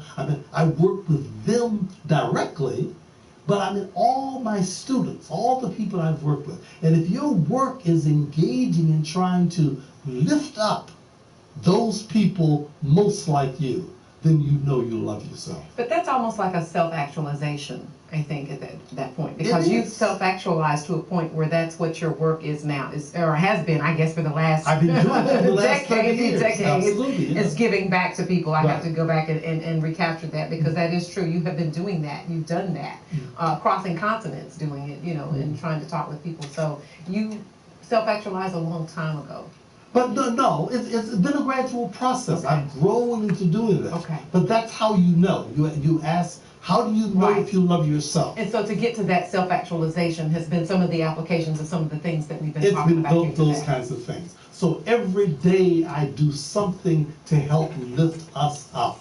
I confront issues when they affect our people in a negative way. I want to say to our young black boys, pull up your pants, brother. Look like a man. You are a king. Come on, sister. Don't be looking like that. Look like the woman, the queen that you're supposed to be. And don't hate on the ones who believe they're kings and queens. Absolutely. Appreciate. And understand, I have absolutely nothing against our brilliant athletic skills and our brilliant artistic skills. But ultimately, use those skills not to tear our communities down. And don't think for a minute that because you've made it, we've all made it. The reality is that each one must help one. Use If you're your not skills to putting teach, someone up man. behind Any you, way then you you're can the use that failure shit, yeah. that lowest person on the chain is all about. I have 1 minute left, Dr. Akbar. Okay. At the end of this show, at the end of reading a book, at the end of any of your lectures, what is it that you hope someone will take away? Knowing who you are and loving who you are automatically gives you the imperative for what you do with your life. That self-knowledge is the key. Self-love and self-respect is the incentive and the energy that drives and fuels what your activities need to be all about. I believe that every person, and even though we are focusing on the issues of black people, I think that's true for white people, Native Americans, Hispanics. Everybody must love themselves and try to lift themselves up. But you don't have to lift yourself up at the in disservice to someone else. You don't have to stand on someone else to be able to exalt yourself. If you somehow understand the dignity in you, if I can love the God in me, I can see the God in you and understand that I have the responsibility to help to facilitate that wherever I see it. And if you had to tell someone to go somewhere to get this information or this knowledge, how to begin to love themselves and how to begin to think and get to where even you are and above, what would that source be? What could they tap into? Other than my books? Shame on you. That's one but that's their wealth of knowledge. Is a wealth of knowledge of these. Yeah, but there are references in those kinds of things. I mean, the information is there, but but one must engage in trying to tie those things into understanding how these things tie into you. I certainly have appreciated you being here on our show. An exciting talk. I appreciate Absolutely. it. Thank you so much. Dr. Naeem Akbar, clinical psychologist, and as you see, a great thinker here on The Aware Show. For all of us here, thank you so much for joining us. I'm Dee Dee Sharp saying until the next time, stay informed and stay aware. Good night.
Leandra Clark. I'm a fourth-year doctoral student at the University of Wisconsin-Madison.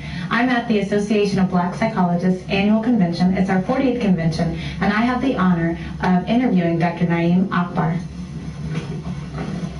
Dr. Akbar, I want to start off by asking you a little bit about your background, where you're from, where you grew up. Okay, I grew up in Tallahassee, Florida. Was born and reared there. Attended the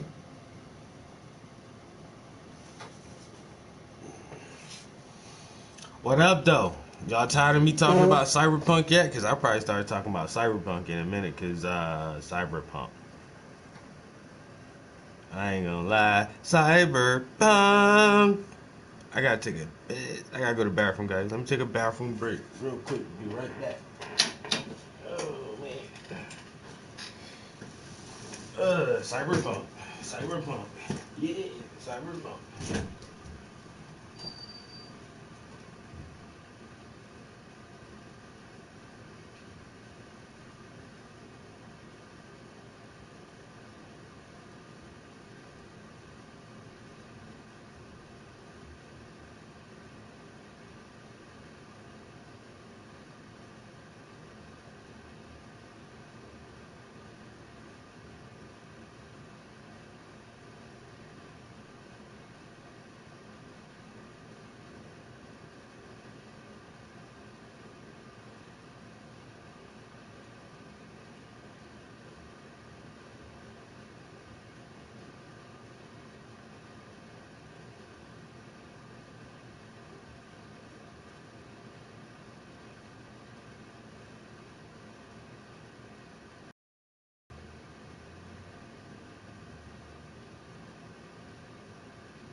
There's so much fucking fur. You're so furry. Why? You just get hair everywhere. Jesus Christ. Jesus Christ. You're such a fur ball. Huh? You're such a fur ball. Why? Why you so furry? Huh? Just long ass hair. Oh my God. You just want some attention. What? Just want attention. Ooh, your breast thing. Oh my God.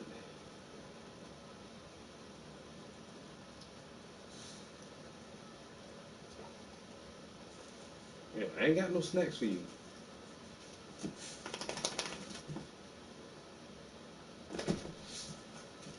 Okay.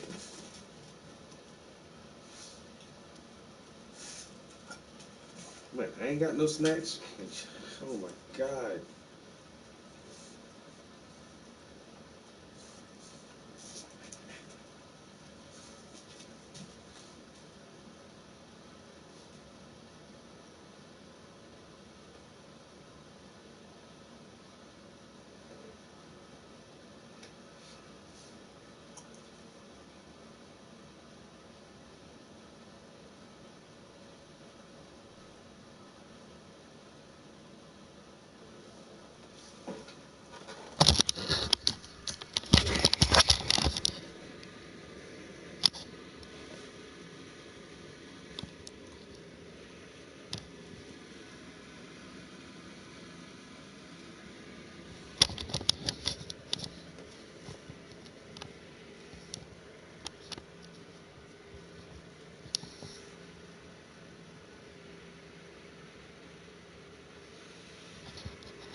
Yo, this dog fuzzy as shit, yo. Jesus fuck Christ. Oh my God.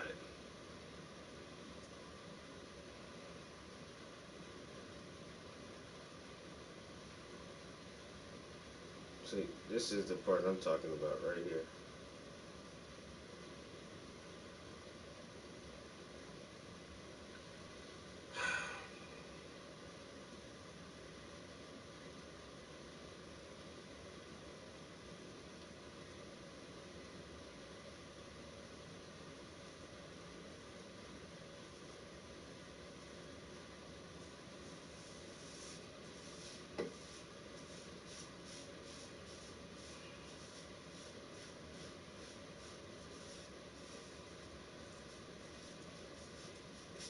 Oh my fucking God.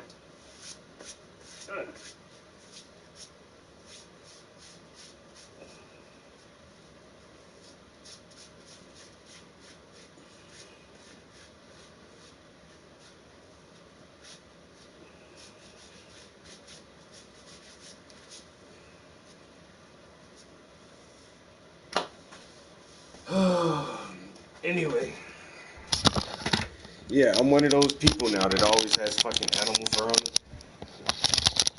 You ever see those people, like your coworkers? They come in and take off their coat. You look at their coat and they're just like little cat fur on it. Like, yeah, I know you got a cat because it's on your fucking coat.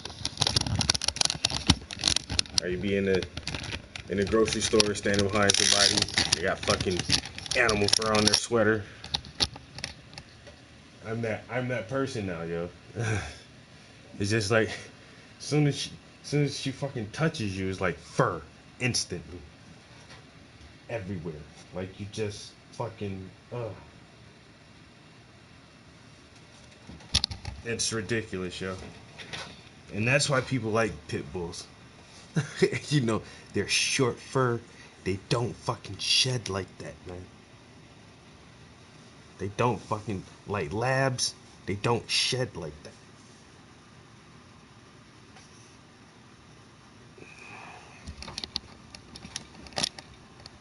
Doberman. You know what I'm saying? I need me a short-haired dog, man. This fur. Yo, this fur business is... Yo, Boozy, what up, bro? I'm in here complaining about fur, man. The dog fur is everywhere, bro. Jesus Christ.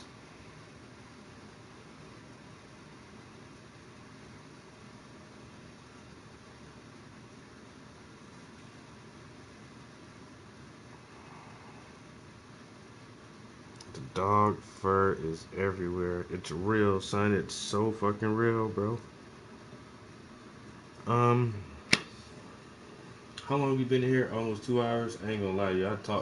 I sat here and talked for the first hour. Talked for mostly the second hour or two. I've barely painted anything today at all because my mind is preoccupied with cyberpunk. Y'all tired of me talking about cyberpunk yet? Good. I'm almost tired of it.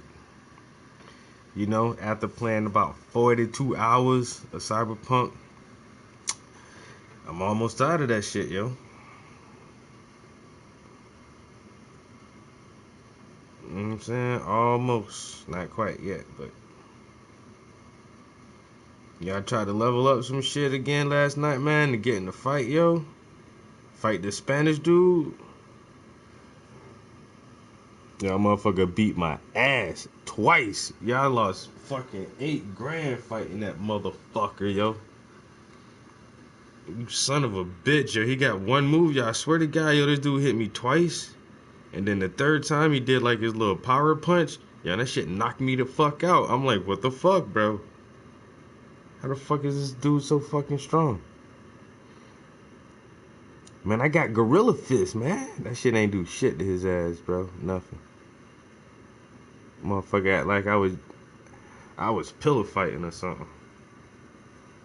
So now I already see what it is, cause he ain't even like one of the high level boxing dudes. So I already told myself, yo, fuck all them little boxing missions, all that little fighting boxing, yo, fuck that shit until the very end of the game, yo. Cause I prefer to be like stealthy and put all my shit on intelligence and shit. Cause there was a door, I ran across another door, yo, I couldn't open that shit, yo. Like intelligence level 12. I'm like, damn. So I'd rather keep stacking all my points on that shit. So all the points for fighting and combat and all that shit, man, yo, that shit gonna have to wait till the end of the game, yo. If I can't build that shit up strong enough to beat them dudes, then fuck it, yo.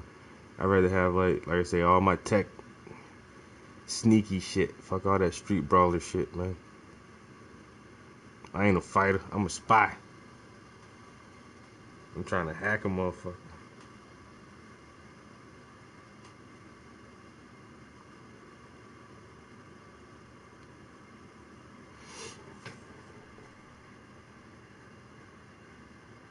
The army guy, yo, I just beat him and took his sniper rifle, yo.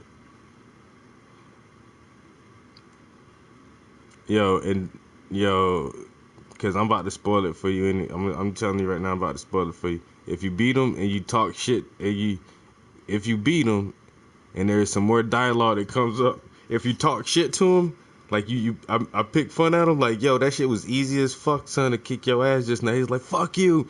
And then him and his homies try to jump you for real, yo. They try to kill your ass. Y'all murk all them niggas, yo. I'll murk all them niggas, yo. Fuck all you guys. Y'all trying to... I ain't do that but talk shit, bro. Like, and I did beat your ass, bro. Stop playing, nigga. Yo, he was mad big time, yo. Big mad about that shit, yo. All the way in his feelings. He tried to kill you. You talk shit to his ass after you beat him, yo, he gonna try to kill you. I say, damn.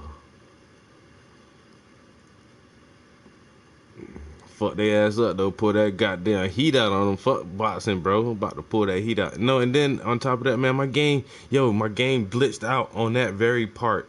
And so I pulled my gun out and wham on his homies. And then he just kind of stood there doing the little motion right before he starts the fight. Like he pounds his fists together and throw his hands up in the air or some shit. And he just kept doing that over and over and over. He wouldn't even attack. Like he was stuck in this fucking little animation loop.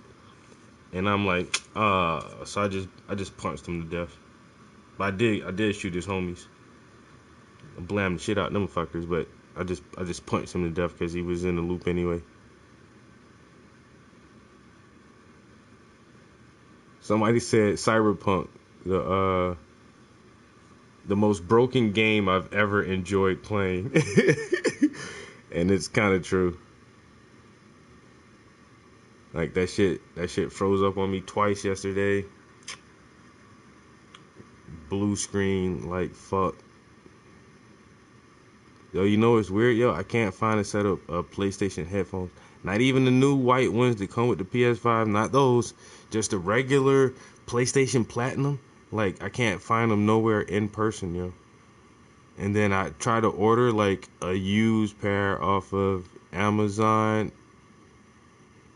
And it said used, but like new. You can't even notice that they were fucking damaged.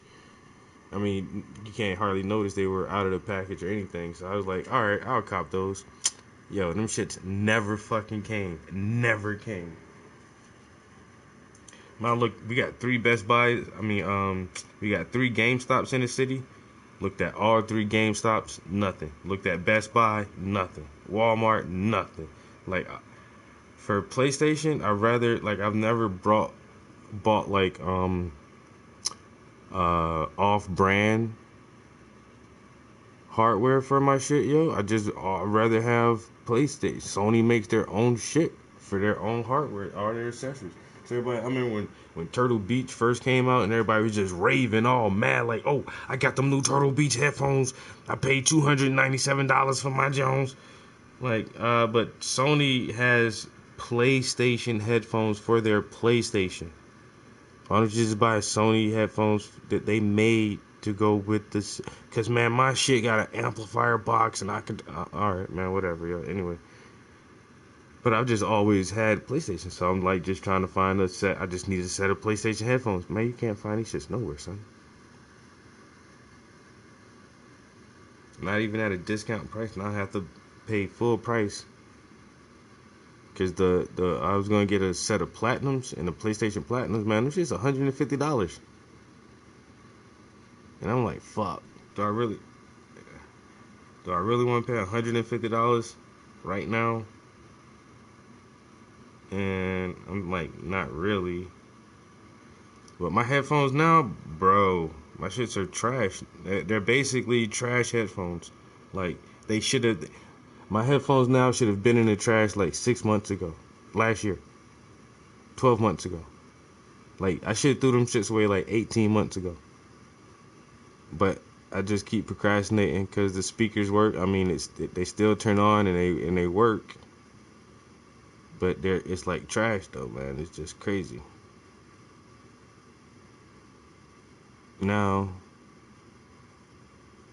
since I've been like trying to like, since I finally decided, like, all right, Trap, just go ahead and get a new set of headphones, man. Can't even find them shits for the low. Nowhere. I'm always bargain hunting first. I buy used secondhand shit all the time. I don't give a damn. But right now, shit, I might have to pay full price for a brand new set of fucking headphones. And well, once I realized Amazon didn't have them, like, when I ordered that shit, and I was like, alright, so I'll just go to GameStop and buy. Because if I try to pay full price, I'd rather spend some shit locally. So that's when I started hitting the streets, trying to go to the local dealers. If I'm going to pay full price, I want to see this shit first in the box. Nope, couldn't do that shit. So now I'm going to have to just pay full price on Amazon, I guess.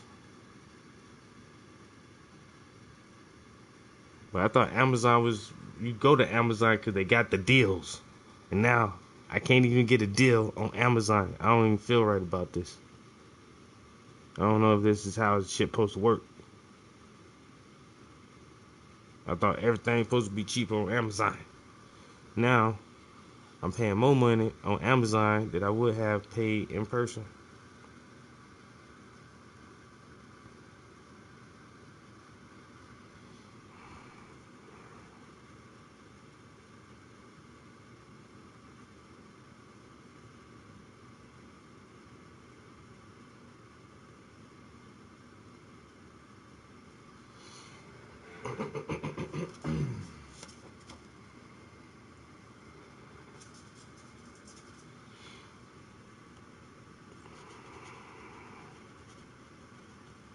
Or one of you guys, could just go to y'all local GameStop and pick me up a set of headphones and just send them to me.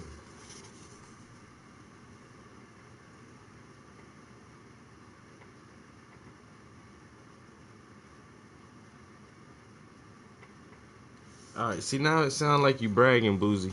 I mean, it just sounds like you bragging. So what I need you to do is say, man, I don't even want the new headphones, man. Just get me some PlayStation headphones, man. You send them to me, and one day, in the not too distant future, I'll send you some money. I'll pay you pay you back.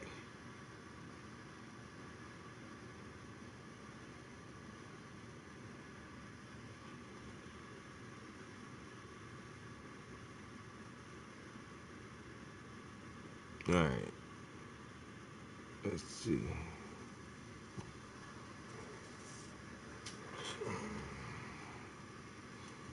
I'll probably order some shit today though. Even I've been even for the last like couple days I haven't checked that Walmart shit just cause I don't know. I got burnt out looking for the PlayStation. So I turned off all my there's all these Twitter accounts that just blow up when somebody says, "Oh, this place is getting a shipment or whatever." I turned all that shit off, yo. And then my cousin had the one shit, something in stock finder or some kind of app or some link he sent me. He's like, man, you gotta check this every couple hours, man. See what's gonna be in stock in your area. I'm like, man, I stress myself out, yo. Something like fuck Walmart.com, Best Buy, all these places.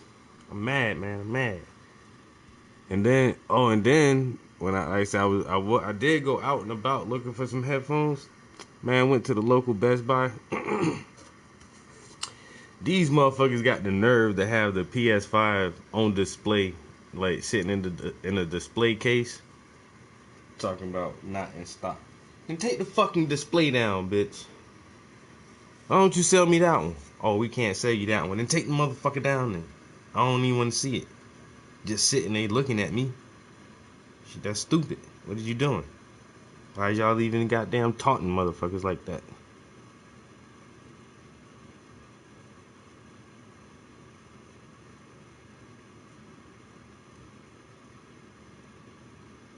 Oh, we can't sell the display model.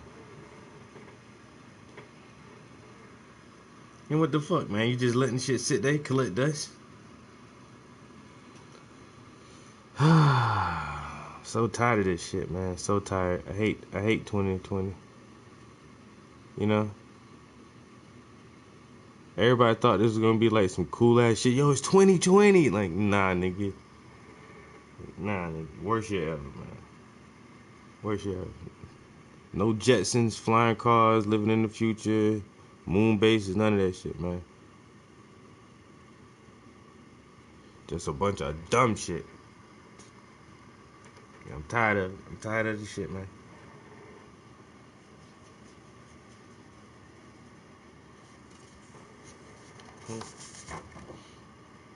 Motherfucker should have reset this year 9 months ago. Just hit reset on this bitch. I'm done. I don't like it. And y'all think 2021 gonna be any better? No.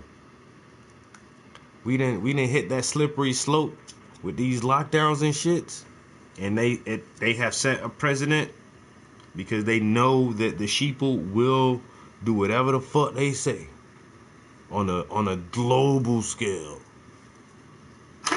So y'all set the precedent, man. Yo, shit ain't never gonna get better.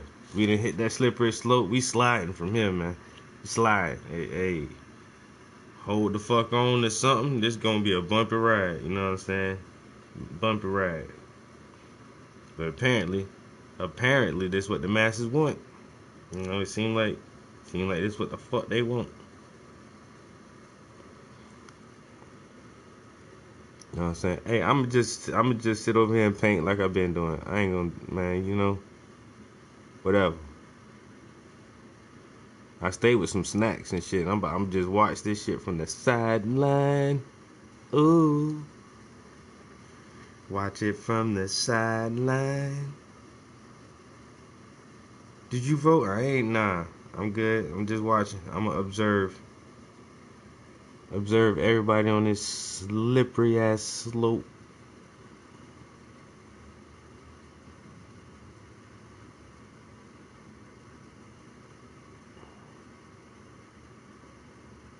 Every time I paint lips, I feel like I would be an excellent makeup artist. I mean, how would it be any different from me painting this shit to painting your face? I mean, I know it's powders and creams and lotions and whatever else the fuck they put on. I can learn that shit though, man. Just let me learn how all these chemicals and shit work and what colors and shit work best, man. Shit, man. Best makeup artist in the goddamn world. Then I started moving into that Hollywood movie makeup with like monsters and shit, yo. Like Guardians of the Galaxy type shit, yo. You know what I'm saying?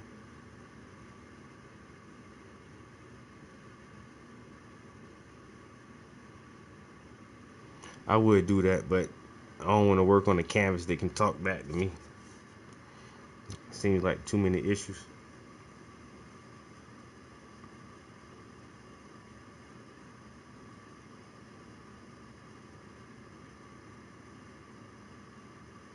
Seems like too many issues.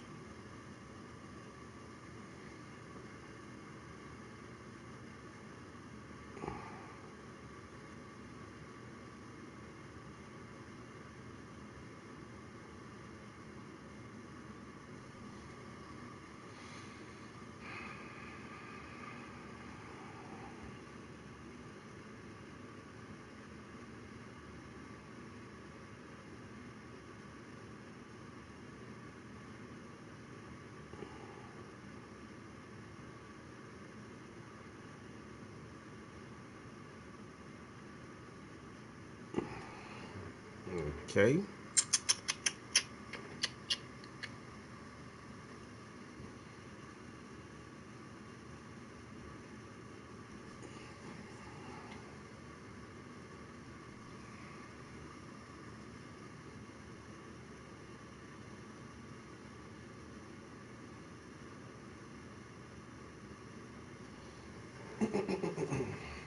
Oh, I still ain't found nothing else to listen to yet. Cause more than likely, I'm listening to some, yo, Juice. A biting tape. Wait, what biting tape you talking about?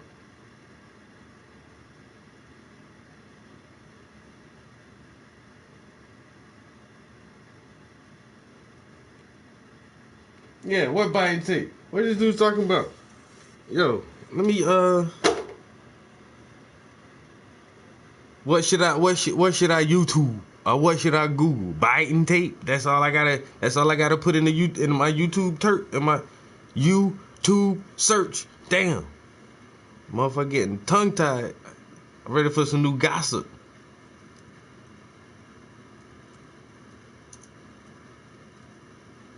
Yo, Kid Cudi put out Man on the Moon Part 3. I might have to cop that shit, yo. Y'all heard that shit? Nah, y'all don't fuck with Kid Cudi like that. Recording of call between Joe Biden and ex-Ukraine president leaked. This was from 6 months ago, 6 months ago,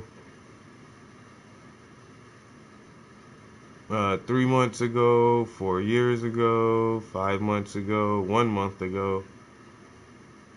What take? This is I see a bunch of old shit, man. This shit this ain't no late breaking news. Huh? Like this shit just happened? Some shit that just happened like when? Yesterday? The day before? I ain't want no shit from 6 months ago, man.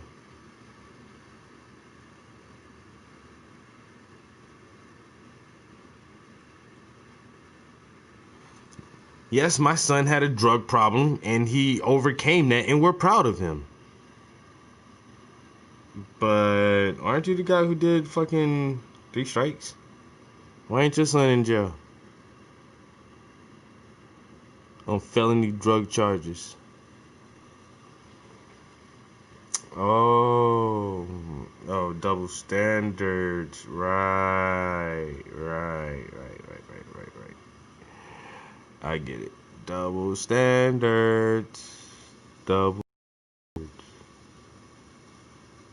Hunter Biden has a job with who? Making how much? Doing what? Without what credentials? How is that possible? Oh, double standards. Why can't somebody come up with a song about double standards? How some shit work different for men and women, some shit work different for black and white people, you know?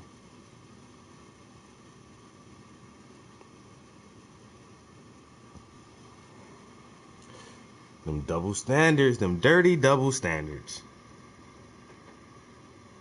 But I want to hear some new Biden tape because this should be funny for all those people who's like, oh, Biden's gonna save us. I just be wanting to post like funny shit, be like, this is your savior. This is the guy you thought was better than Trump. There, come on, bro, give me something to work with, man. Make it funny. I need a ha-ha.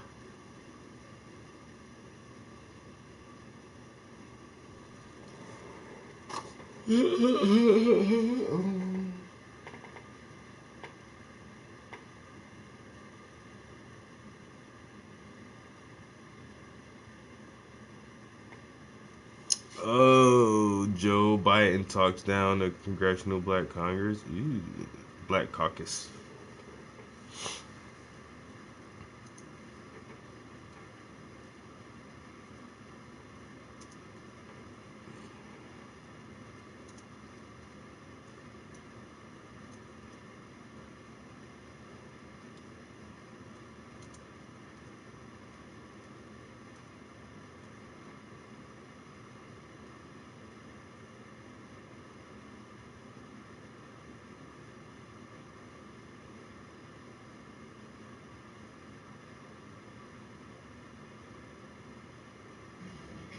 This entrepreneur brand logo was done by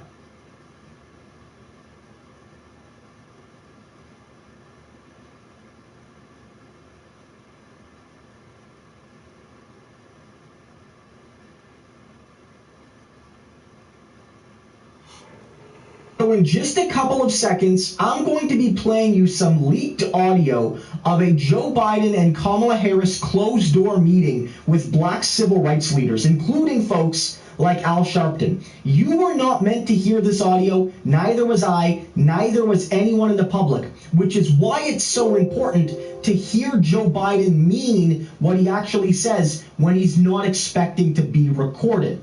And so I want to play you a few examples, and then we're going to come back and break it down a little bit. This is a completely closed call, so just wanted to remind you of that. There's no recording. I'm the first person, black or white, who calls attention to the fact that you were finding that there was the rate of people who were African Americans who dying was 3 times that of white people. I don't carry around a stamp on my head saying progressive and I'm AOC, but I have more of a record of getting things done in the United States Congress than anybody you know. Let's get something straight. You shouldn't be disappointed. What I've done so far is more than anybody else has done this far. Okay? Number one. Number two, I mean what I say when I say it. There's some things that I'm going to be able to do by executive order. I'm not going to hesitate to do it. But what I'm not going to do is I'm not going to do what used to, Anita, you probably used to get angry with me during the debates, when you'd have some of the people you were supporting say, on day one, I'm going to executive order to do this. Not within the constitutional authority. I am not going to violate the Constitution. There is a Constitution. It's our only hope. Our only hope. And the way to deal with it is where I have executive authority, I will use it to undo every single damn thing this guy has done by executive authority. But I'm not going to exercise executive authority where it's questioned, where I can come along and say, I can do away with assault weapons. There's no executive authority to do away with that. And no one's fought harder to get rid of assault weapons than me. Me. But you can't do it by executive order. If you do that, next guy comes along and says, well, guess what? By executive order, I guess everybody can own machine guns again. So we got to be careful. I know you all know this. I know you know it. I don't think we should make that a big issue going into before January 5th when the election takes place down in Georgia. But I also don't think we should get too far ahead of ourselves on dealing with police reform in that, because they've already labeled us as being defund the police. Anything we put forward in terms of the organizational structure to change policing, which I promise you will occur, promise you. Just think to yourself and give me advice whether we should do that before January 5th, because that's how they beat the living hell out of us across the country, saying that we're talking about defunding the police. We're not. We're talking about holding them accountable. I just raised it with you to think about. How much do we push between now and January 5th? We need those 2 seats. About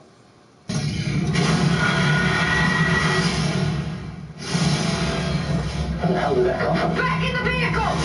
Watch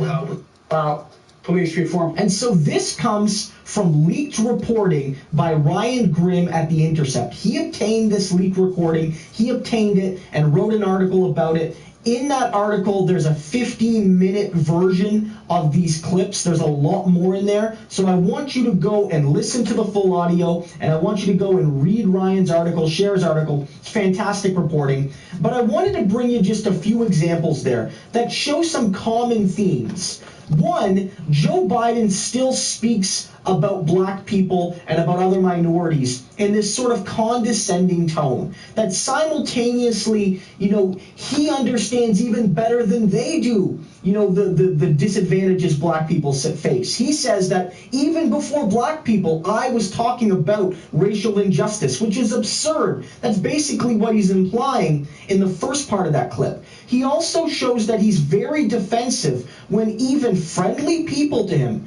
people that helped organize the vote for him, have gentle criticisms that he basically lashes out behind closed doors. Like, how dare these black civil rights leaders tell me I need to do better? But crucially there are 2 moments. One, Joe Biden is basically saying that he doesn't want to use his executive power unless it's absolutely unquestioned whether he can. He's not going to actually flex any muscle. He might undo the things Donald Trump did. He'll do little things here and there. But if there's any debate at all about whether he can use his powers, he doesn't want to do it. And he says it's about, I can't do this because if I do it, the next guy's going to come in and do something even worse, undo all I did, and use what I did as a pretext to do more. But Joe Biden is either a naive fool or he's lying to these people, because it doesn't matter. The Republicans are not good faith actors. It doesn't matter if Joe Biden is the most cautious executive power user in modern American history, or whether he uses his powers with reckless abandon every day. The point is, the next Republican will do whatever they can to crush opposition. And it doesn't matter how Joe Biden acts. Joe Biden, again, he either doesn't get that or he does and doesn't care. So what these civil rights leaders are asking for, and go listen to the full clip. I didn't want to just, poach Ryan's entire reporting, but they're basically saying, we want you to be bold. We want you to be principled. We want you to fight for the best legislation you can, but barring that, do as much as you can with executive orders to help us and help our communities and help the most disadvantaged Americans. And Biden's like, nah, not really. I'm not going to do that. If there's any whinging from any Republican, I'm not going to do it. Absolute failing cowardice from Joe Biden. And then you also get him, and this is probably the most insulting part, already saying it's time for black people and progressives to shut the heck up. That's what he's saying.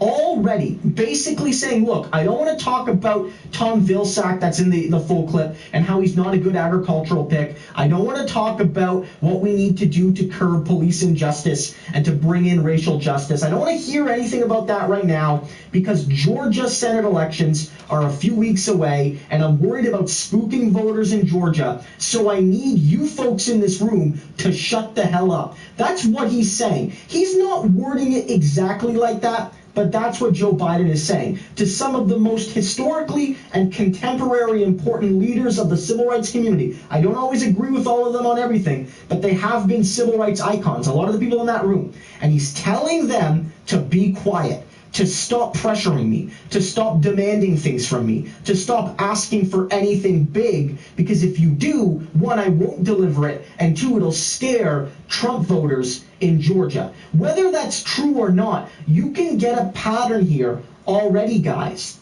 You have Joe Biden still trying to build monolithic understandings here of the black community. You have Joe Biden bragging about how he knows more about black suffering than black people do. You have Joe Biden defensive whenever he's challenged, even by friends in private. You have Joe Biden saying that even if I have the power to do something, if it's the least bit controversial, I'm not going to do it. Guys, that makes me very skeptical that he's going to cancel student loan debt, even though most people agree he has the ability to at least do a partial, universal cancellation of federal public debt. But he says he probably won't do that. And then finally, and probably most disgustingly, he's already demanding silence from the black community to help him and his party electorally. Remember this, on his election night, he said to the black community, you were there for me, and I will be there for you.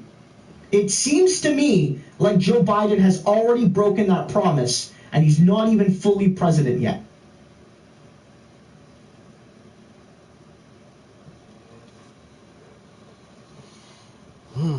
I mean, am I supposed to be shocked, surprised? You see, the world has changed. You don't need to sell at events and galleries anymore. You can go directly to your customers, and more importantly, they can come directly to you. So how do I know that you can find your customers online? Let me give you a glimpse of what this new opportunity.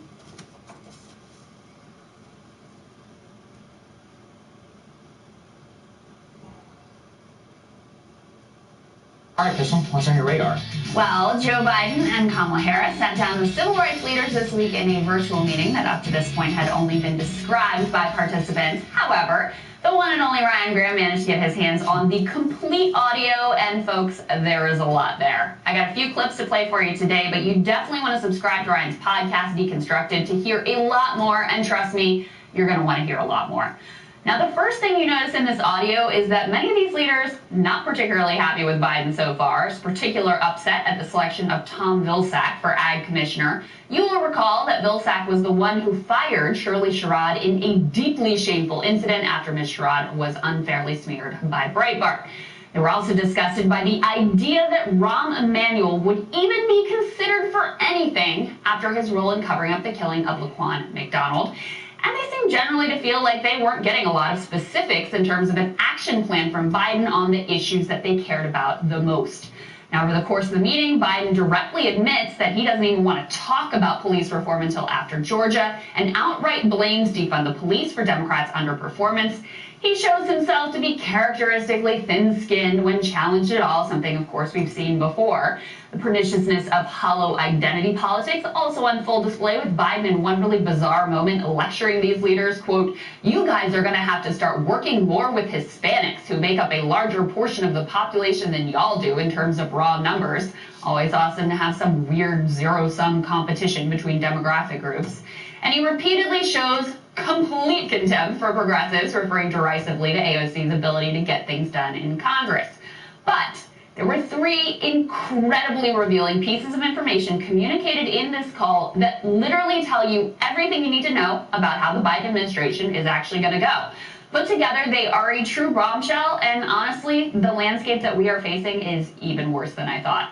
So first of all, Biden repeatedly and aggressively comments about how much his words alone matter. It's probably the most consistent through line of all of his comments. Just listen to how Biden responds to a questioner's specific concern about a lack of action and progress. A lot of people in our community are getting a little anxious because they are not seeing enough of the progress they thought they would have seen at this point. Let's not disappoint them, and let's not get to a place where voters in Georgia begin to second guess. Okay, let me respond. I've got to go. Let me respond. There's a lot to respond to here. Let's get something straight. You shouldn't be disappointed. What I've done so far is more than anybody else has done this far. Okay? Number one. Number two, I mean what I say when I say it. I mean what I say when I say it. I'm the only person who's ever run on 3 platforms that I was told could not possibly win the election, and I never ceased from it. One was on restoring the soul of this country because of what I saw happen in Charlottesville. That was it. No one else was talking about it. The words of presidents matter. Nobody else, no progressive, was talking about it. I did. Hey, you. Me? Yeah, you. Don't you want to play something different? Bring it up.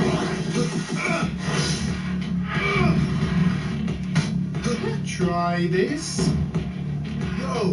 Nice. Valorant, it's a 5 versus... So, he's asked about progress, and he says, hey, I talked about Charlottesville. Isn't that enough for you people? I mean, in fairness, it is more or less all that he promised on the campaign trail, but you can't really blame people for wanting a little bit more now that Biden is ascending to the heights of American power. Words matter, sure, but actions matter more. Biden, throughout this call, seems not to agree. All right, the second important piece is this. Biden acknowledges that it's going to be extremely tough to get anything passed through Congress, basically throwing up his hands and setting expectations at the ground for what he can actually do. Here he is talking specifically about 2 voting rights bills. I like H.R. 1 and I like H.R. 4, but let me tell you something. We're going to have a hell of a hard time getting that passed through a Republican Senate. So the question is, what can we do? In the meantime, I'm going to push him. Hell of a hard time, and he's not wrong, of course. Republicans are not going to do a damn thing with him unless it's something you really don't want them to do in the first place, start a new war, cut Social Security, and the like. So you might think that given his acknowledgement of how challenging the congressional landscape is likely to be, that Biden would be ready to get creative in order to deliver some results. Yeah, not so much. And this is the third and absolutely critical piece. Biden goes out of his way to pour cold water on the idea of doing much more than rolling back Trump-era executive orders using his own new powers. And so there's some things that I'm going to be able to do by executive order. I'm not going to hesitate to do it. But what I'm not going to do is I'm not going to do what used to, Benita, you probably used to get angry with me during the debates, when you'd have some of the people you were supporting say, on day one, I'm going to executive order to do this. Not within the constitutional authority. I am not going to violate the Constitution. Executive authority that my progressive friends talk about is way beyond the bounds. And as one of you said, maybe you, Reverend now, well, whether it's far left or far right, there is a Constitution. It's our only hope. Our only hope. And the way to deal with it is where I have executive authority, I will use it to undo every single damn thing this guy's done by executive authority. But I'm not going to exercise executive authority where it's questioned, where I can come along, I can do away with assault weapons. There's no executive authority to do away with that. During these trying times, Pennsylvania families are worried about their physical and financial health. But in Harrisburg, the independent pharmacy lobby is pushed. So, you can all put your arguments about the class dynamics of canceling student debt back in the drawer, because this guy, he's not planning on doing anything, let alone something as big as that. He's not even going to try, and once again punches left the progressives who dared to suggest he might actually have the power to get something done. So with those words, and more importantly with those intentions, Joe Biden has essentially just flushed his presidency down the toilet, and the country right along with it. He knows he's not going to get anything from Congress. He has no intention of fighting through executive action, and is apparently operating under the delusion that we should all view him as some kind of hero for just saying the words racism in Charlottesville enough times. Well, at least he's committed to giving Mayor Pete the right springboard for his political ambitions. I can't possibly overstate how important Biden's attitude towards executive action really is. It means substantively that we're going to have complete gridlock and next to zero progress.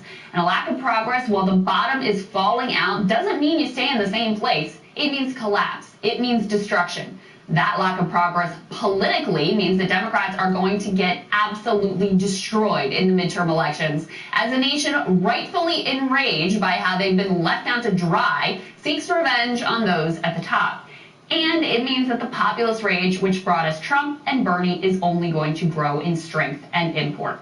When FDR surveyed the utter devastation from the Great Depression, he wrote that, quote, "It is time for the country to become fairly radical for a generation." Joe Biden has surveyed the destruction wrought by not only a depression, but a pandemic and mass social unrest, and decided that now was the time to shoot to the right, not to rock the boat, and hope that empty rhetoric alone will suffice.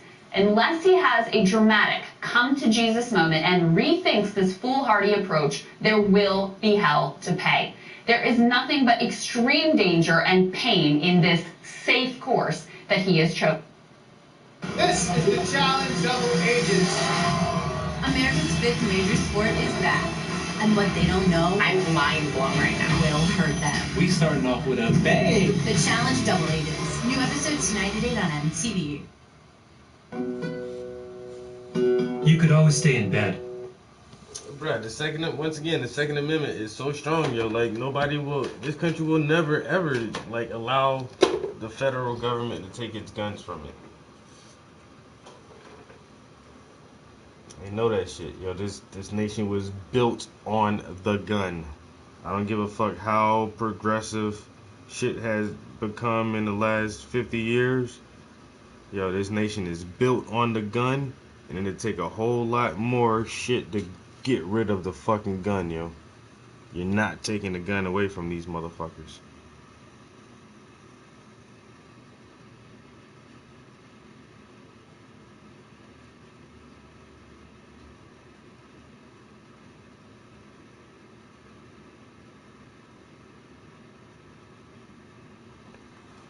Oh man, like I say, this whole shit is a fucking charade, man. Motherfuckers think they're getting, every time they come to the fucking Democrats, they swear down they getting the fucking best thing ever.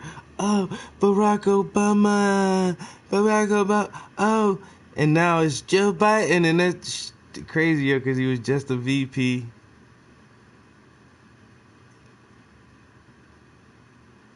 He was the VP under Barack Obama. That motherfucker ain't gonna do shit for you. That bitch ain't gonna do shit for you. Just like he ain't do shit when he was the VP. What the fuck? Just like Obama ain't do shit for you. And none of these motherfuckers coming to save you.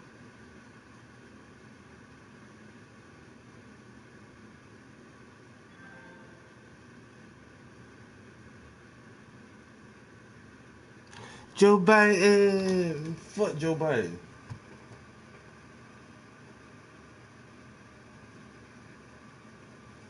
Yeah, 47 years of what? Yo, Trump was killing his ass in the debates with that shit, yo. Motherfucker, you're a career politician and did what? 3 strikes, nigga. That's the only thing you really known for. That's the only thing you really known for. And that wasn't even your whole bill, you know what I'm saying? You just was a major co-signer of that shit. And that was under the Clinton administration. Come on, bro. Like, you know what I'm saying? You just a career, man, my dude. And that's something else with politics. Like, these motherfuckers be sitting in Congress all this shit for goddamn, like him. 35, 45 fucking years, man. Like, yo, motherfuckers be in that shit too long, man. Y'all need a shorter term like the president, man. Y'all need to be in that shit. You know what I'm saying? 6, 8 years, get your ass up out of there, man. Get the fuck up out of there. If you in there longer than 10 years, man, you gotta do it for half your salary, and half your time is volunteered. If you really want to be a part of this, the structure of our society so bad, you should volunteer your fucking time to do that shit.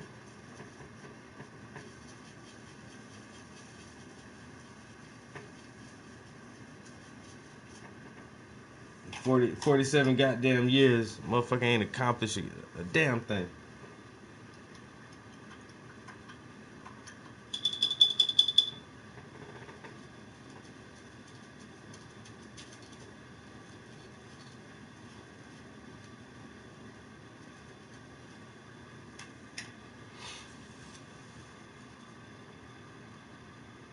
It's a job like your job, exactly. Hey man, but some jobs come with way more detail and responsibilities. And if that's what you want to apply for, that's on you. You need to live up to that shit. You know what I'm saying? Because all I got to do is fill out an application for the most part. Some people got to sign oaths and all this shit. If you want to be a doctor, you got to sign an oath. You want to be a police officer, you got to sign an oath. You know what I'm saying? You go into the military. If you want that job, they certain shit that come with that. You know what I'm saying? So I don't give a damn what your job requirements are. You the one who's wanted that goddamn job. Now you want to be a politician, a career politician, you need to make some political moves and try to move the chess game forward and progress. Not sit up here and just soak off the fucking taxes of the citizens. And not give a fuck about us, and not fight for change or progression. And now you saying, oh well, I ain't gonna be able to do executive orders because it's not constitutional, and y'all can't expect me to do this, and y'all can't expect me to do that. What the fuck you wanted to be goddamn president for? Huh? What the fuck you want to be the president for then? If we can't expect you to do shit other than talk about racism. That's why I don't vote. That's why I don't vote for these motherfuckers, man. I can't play this game, man. These motherfuckers ain't gonna fool the shit out of me. Y'all ain't gonna fool me, man. God damn. I ain't the smartest man in the world, but I ain't no damn dummy neither, bro. I ain't no damn dummy.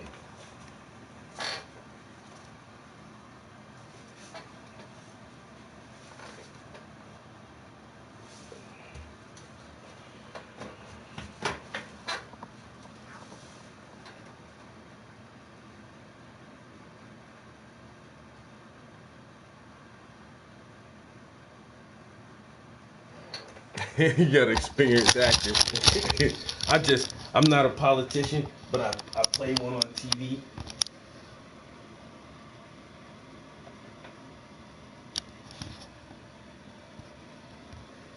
So this is coming along nicely. It's looking good, been here almost 3 hours. And I ain't gonna lie, guys, I'm hungry. Like, I'm hungry. I got some snacks and shit up here, but I ain't want that shit, man. I gotta go get something to eat. I have to make me at least like a quick omelet or something.